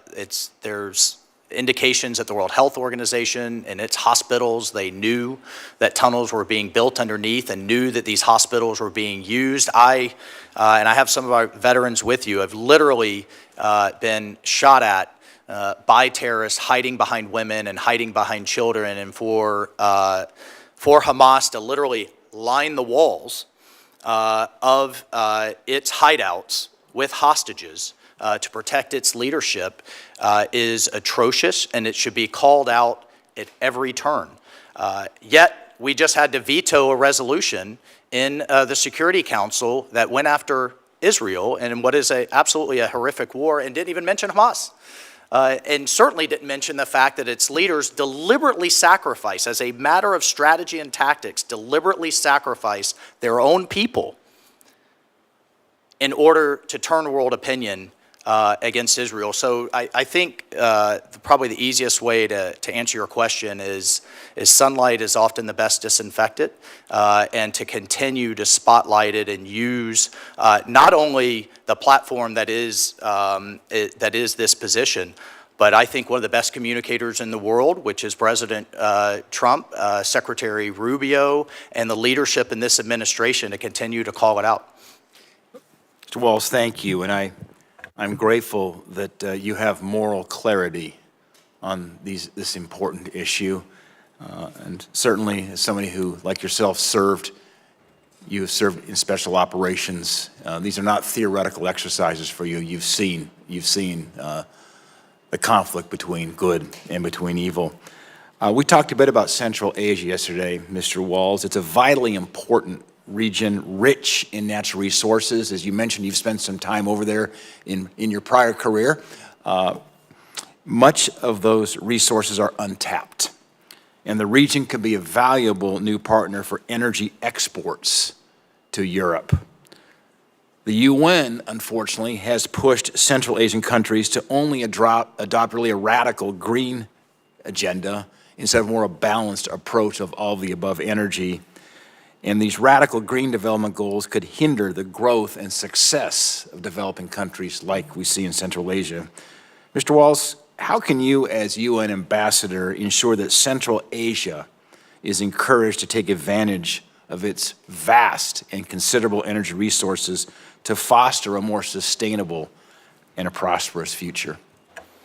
Yeah, thank you, and I appreciated the conversation and always learn a lot from them. One of the things that I admire about how President Trump approaches diplomacy, we saw it in his first Middle East trip, is what I call commercial diplomacy. The thing that binds people together often is business. It transcends dogma. It transcends ancient ideologies. You're seeing that in the Abraham Accords. When people are talking about data centers and rail and roads, they're not talking about thousand-year-old hatreds in Central Asia in particular. I mean, going back to the old TAPI pipeline, Turkmenistan, Afghanistan, Pakistan, India, one could only imagine if that had been in place. And now everyone has a common economic interest rather than fighting each other. I think we have real opportunities with Turkmenistan for the first time in a long time for their gas to head westward rather than eastward. We talked about the C5 grouping. We talk about Azerbaijan and their desire to not only come closer to the United States, but to perhaps put a real agreement in place with the Armenians, a real agreement in place with the Israelis, the commercial opportunities that abound for not only for American business, but that will change the geopolitical landscape. And I look forward to working with you and those groupings within the UN along those lines under the President Secretary's leadership. Mr. Waltz, thank you. Thank you. Senator Van Hollen. Thank you, Senator, and congratulations to all of you and your nominations. Congressman Waltz, I want to start with some questions related to your tenure at the National Security Council that will also relate to your responsibilities at the United Nations, especially in the area of international humanitarian relief, because you presided over a period where Elon Musk was given a blank check to take what he called a chainsaw to AID, and as part of that, undermined many ongoing humanitarian operations, including the one in Sudan, where the freezing of U.S. humanitarian assistance resulted in the closure of nearly 80% of emergency food kitchens. 2 million people were left without access to food. Many of them died, and that's not theoretical either. I want to turn to another humanitarian disaster, and that's in Gaza. And of course, the horrendous situation in Gaza was brought about as a result of the horrific Hamas attacks of October 7, 2023. It's also true that the government of Israel has a responsibility to conduct that war in accordance with international law and humanitarian principles. For 78 days, the Netanyahu government imposed a total humanitarian blockade on Gaza, including blockade on food. I didn't hear you or President Trump or Secretary Rubio ever call upon the Netanyahu government publicly to end that blockade. The Netanyahu government then replaced the system of distribution of food through vetted international organizations, including, for example, the World Food Program that Cindy McCain heads. They replaced it with a private entity, which is supported by mercenaries, known as the Gaza Humanitarian Foundation, a real misnomer. The organization's original executive director resigned, saying that it was not possible to implement their plan while adhering to humanitarian principles. Cindy McCain said they don't have nearly enough access points and they don't have nearly enough food going in. As you probably know, it's been called a death trap. Hundreds of Palestinian civilians crowding to get food have been killed, either by the security contractors, mercenaries, or by the IDF. So my question to you is, why should American taxpayers be footing the bill, even part of the bill, in support of the so-called Gaza Humanitarian Foundation? Thank you for the question, Senator. And just to address your first question in terms of USAID and its current status. It is currently operating under the State Department. It's been merged, which you may disagree with, but I think is a perfectly valid approach. I'm sorry. I'll just point out that both the limited United time. Kingdom and Australians have done the same thing. I can't tell you how many times I've talked to a foreign service officer or an ambassador out in the field, highly frustrated that aid was on a different page than their objectives in the country. And so I certainly support Well, we have Secretary's we reorganization. have a strong disagreement. If you could answer my question about American taxpayer dollars going to fund this private entity with I would mercenaries. certainly, extend an appreciation in my heart out for a couple of veterans who were just attacked by Hamas with grenades as trying to distribute aid that I understand, according to reporting, works for this organization. I don't think this should be a zero sum. I do agree that is a humanitarian crisis in Gaza. I hope you would agree that Hamas could stop it tomorrow by laying down their arms and releasing the hostages. I agree, And we so let's support settle on that. Special Envoy Witkoff and his efforts to again bring a ceasefire, Look. which he was able to bring. Look, you all said you were going to end the war in Gaza on day one. It's a long way from Well, I have when one the other president question. said all hell to pay, Let me it's the let me first ask time you a that we question. actually got a Congressman, ceasefire. I asked you a question on the West Bank. You saw that an American citizen was killed the other day by violent settlers. Do you see that report? I actually, Senator, to be honest with you, I did not see that report. All right. Do you agree that it's the responsibility of the United States government to ensure the accountability in the deaths of American citizens overseas? Senator, I would say it's a key function of any embassy or ambassador to ensure U.S. citizens are protected abroad. Okay. Well, I hope we will pursue that. You know, one of your first actions, along with the president, was to get rid of the Biden-era executive order that would impose sanctions on both violent settlers and violent Palestinian militants in the West Bank. And we've now had 5 Americans actually killed since October 7th in the West Bank, and no accountability. I think when you withdrew that executive order, you sent a very bad signal. I hope we can work together to make sure that we protect all American citizens overseas. Senator Paul. Mr. Waltz, do you believe President Trump has the constitutional power to determine troop assignments? Thank you, Senator. And his Article 2 authority, I do. In the summer of 2020, there was much discussion and there have been statements by President Trump that he intended to draw down troops in Afghanistan. You were serving on the Armed Services Committee at that time, and Liz Cheney and Jason Crow put forward an amendment. And with that amendment, they attempted to circumscribe his power to assign troops. They specifically added conditions, and you supported that amendment. So I guess my question is, which is it? Does President Trump have the power under the Constitution to determine troops, or do you think Congress should, as you attempted to do when you voted for Liz Cheney's amendment, do you think Congress has the right to limit his power to remove troops from a war situation? I certainly, thank you, Senator. I certainly supported President Trump's effort to draw down our forces, to keep Bagram Air Base, to keep a lid on counterterrorism, and certainly keep a powerful presence there. You voted for the Jason Crow amendment, the Liz Cheney amendment, to place restrictions on his ability to remove troops. Specifically, the amendment said he couldn't draw them down under 8,500 troops. Senator, I'll have to go back and look at the specific details of that amendment, or whether that was a broader vote. Pretty important amendment for the because it NDAA. goes to the heart of the Constitution, and this is sort of the problem and one of the things I fear. The Liz Cheney wing of the party, the neoconservatives, they believe in virtually unlimited Article 2 authority when going to war, to initiate war. There seems to be no limits. The idea that Congress should be involved with declaring war is sort of passé, it's old-fashioned.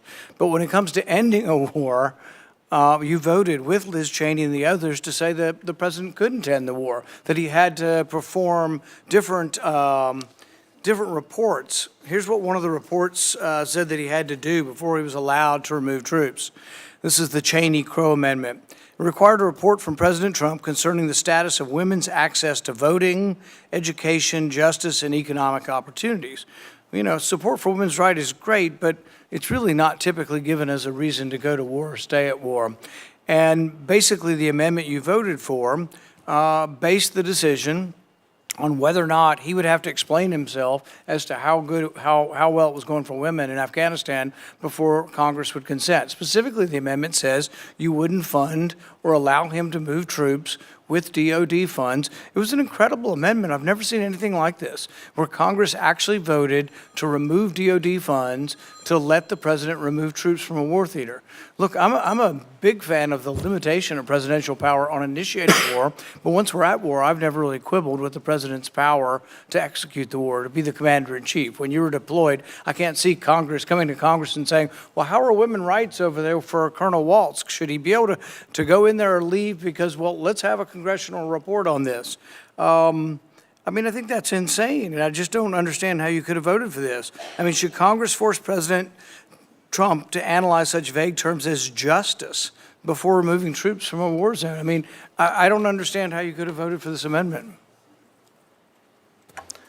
Senator, I look forward to continuing our discussion that we had. There's a lot of room in between where we have troops and necessarily if we're at war. So, for example, we've had troops in Colombia for quite some time. They're not actively engaged in combat. They're engaged in a training mission to help that government through our presence on the ground. Afghanistan was one of the rare times. One of the things at the time the president was looking to do was... Afghanistan was one of the rare times when Congress actually had authorized. We voted for an authorization of force. It's one of the few times I can think of in recent history I would have actually supported that resolution. Congress voted to send the troops to Afghanistan to get the people who attacked us on 9/11. And yet you were willing to, in a war zone where soldiers were at war, place restrictions on the president's ability to move troops around based on women's access to voting. There's also another clause in there that said based on how well the Afghans were dealing with disabilities. Look, I have a great deal for people with disabilities. That's a big issue in our country, but it really isn't an issue of war. And to hamstring and tie President Trump's hands and say, oh, well, you can't remove, troops until we discuss how well the Afghan government is dealing with disabilities. Are they going to be able to deal with disabilities when we go? I guess it just worries me that you come more from the Liz Cheney wing of the party than the Donald Trump wing of the party. Senator, I am squarely with the president, have been with him in every single election I participated in and him with me in terms of the limits on hard power. And I can tell you for certain that people who hate war the most are the people that have to go fight them and die from them. I have many of them with me, and I never want to attend another funeral, and I certainly support the president's diplomacy first, as I know you do, approach, as we just saw in the Middle East, his commercial diplomacy that we're seeing around the world, and will do everything I can, if confirmed as ambassador of the United Nations, to keep us out of wars and to end conflicts. Senator Booker. Congressman Waltz, I've watched this hearing and I've been really disappointed. And what's been troubling to me about your nomination from the beginning is your failure to just stand up and take accountability for mistakes that you made and that all Americans know that you've made. Everyone in this room, every one of us has made mistakes, but what America expects from leaders, especially leaders who are tasked with our national security or could be tasked with the position for which you're nominated for, is for people to stand up and just take responsibility, take accountability. But I heard you just blame Biden. I've seen you not only fail to stand up, but lie.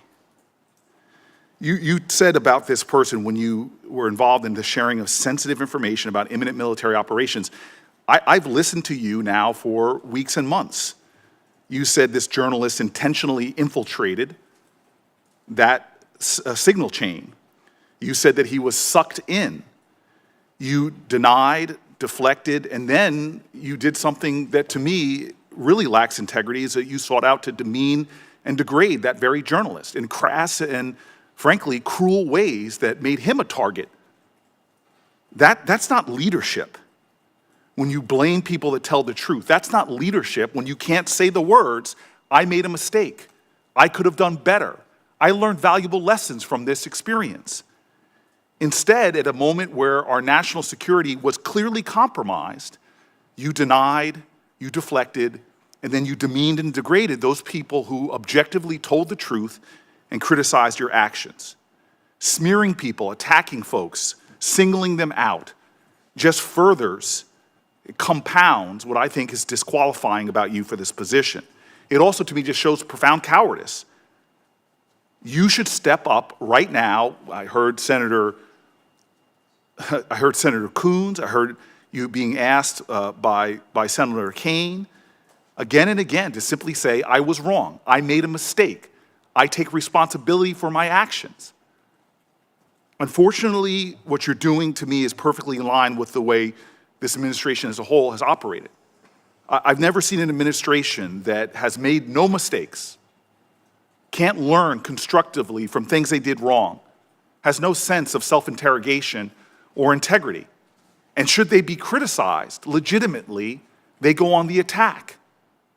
We have too much of that rhetoric, that divisive, demeaning, degrading, cruelness that's being elevated and celebrated by this administration that you seem to fall in line with. I just watched with great disappointment that even after weeks, if not months of reflection, you couldn't sit before this committee and take some responsibility and talk constructively about what's learned. Instead, you do what seems to be yet another creative tool that people are doing, which is, hey, let me just blame Biden.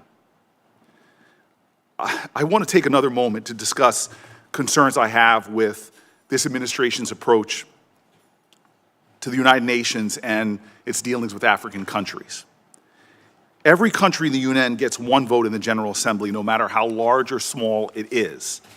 So diplomacy and staffing at our State Department and their embassies really matter, but this administration has fired over 1,350 staff at the State Department, including whole offices that spearheaded multilateral affairs. Sub-Saharan Africa has alone, the member states have 49 votes.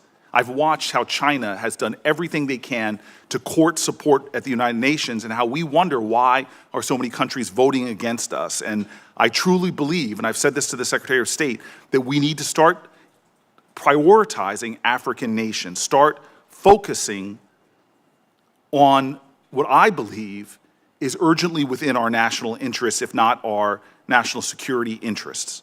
It seems to me that we are ceding and surrendering Sub-Saharan Africa to China, who is stepping up more and more and filling in the void of our leadership.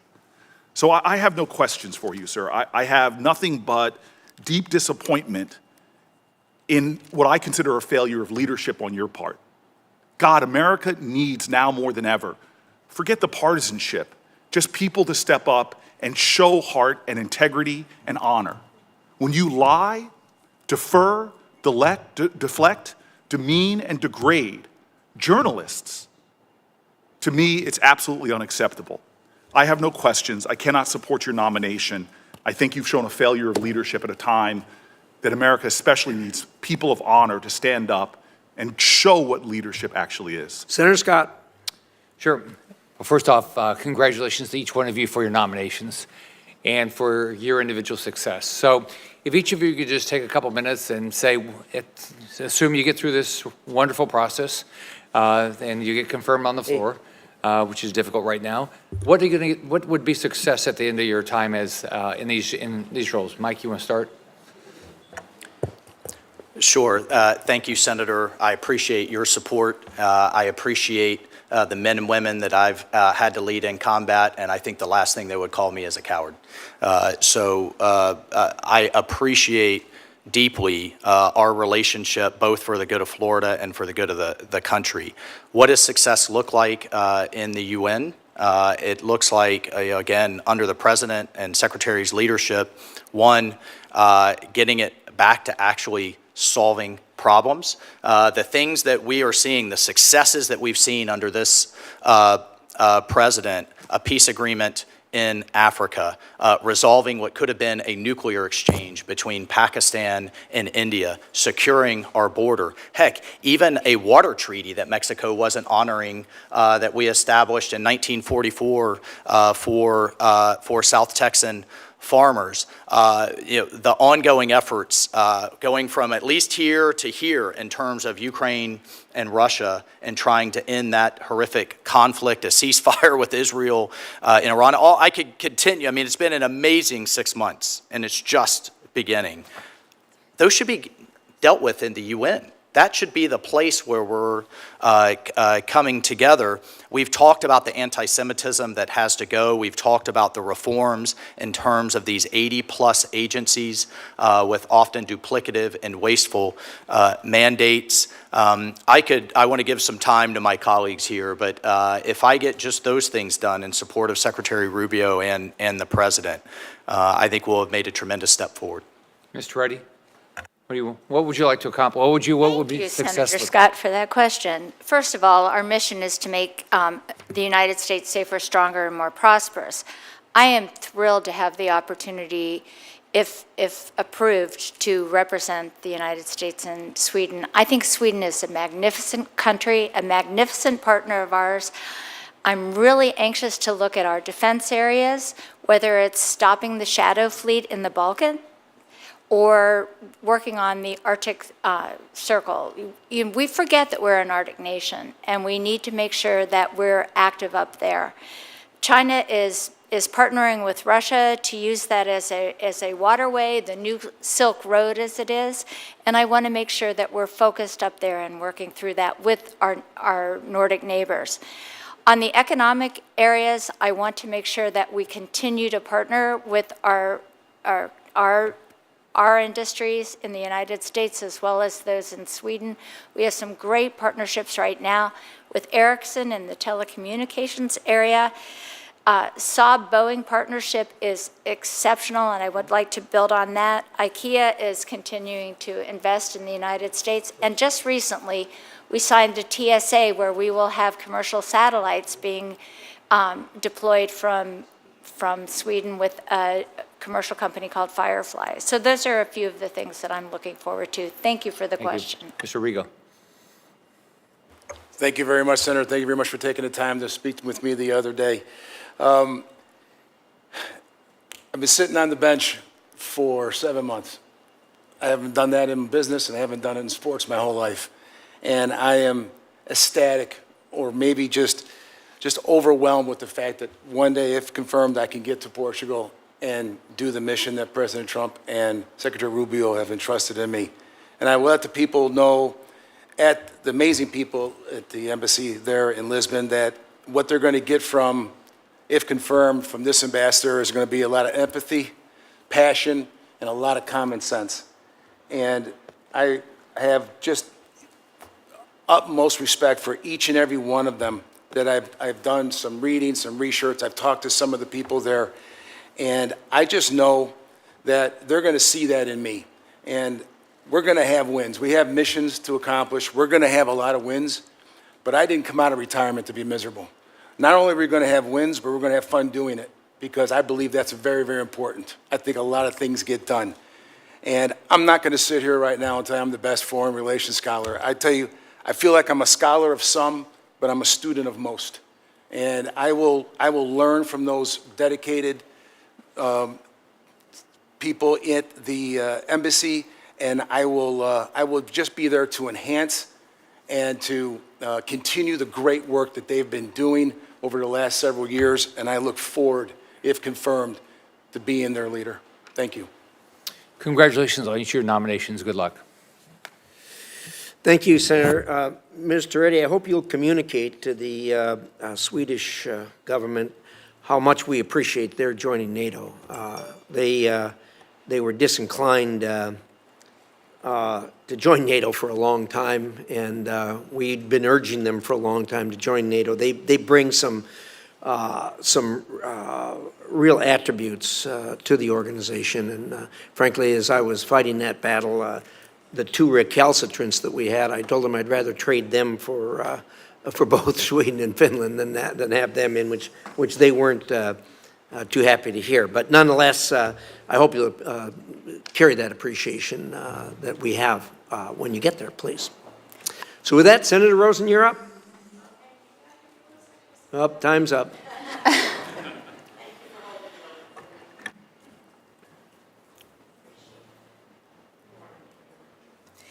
And again, thank you, Mr. Chairman. I appreciate it. But before I begin my questions, I just want to raise my deep concerns with the mass reductions in force that took place in the State Department on Friday.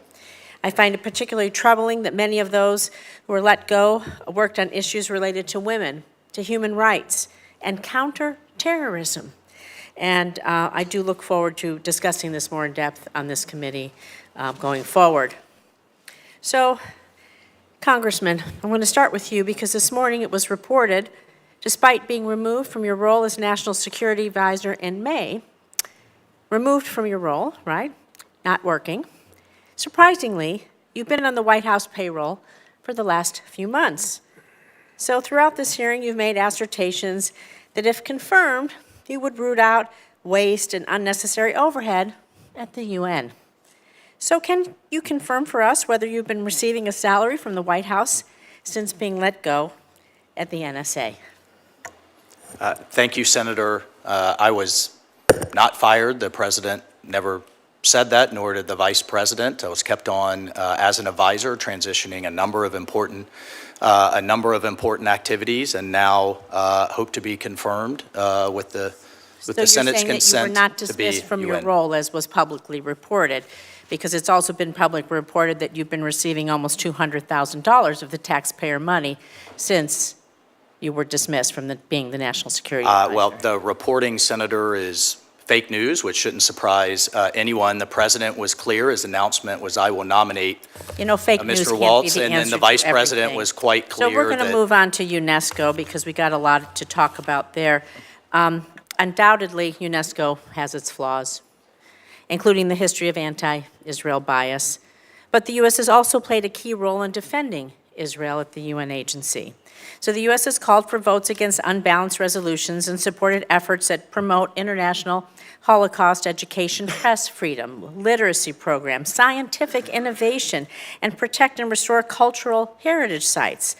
Since rejoining UNESCO in 2023, the U.S. has also successfully included references to Hamas's October 7th terrorist attack and the plight of the hostages in UNESCO documents. However, during periods of U.S. withdrawal from UNESCO, China has stepped up its own engagement, becoming UNESCO's largest financial contributor and using this platform to push its own priorities. We know they are contrary to ours.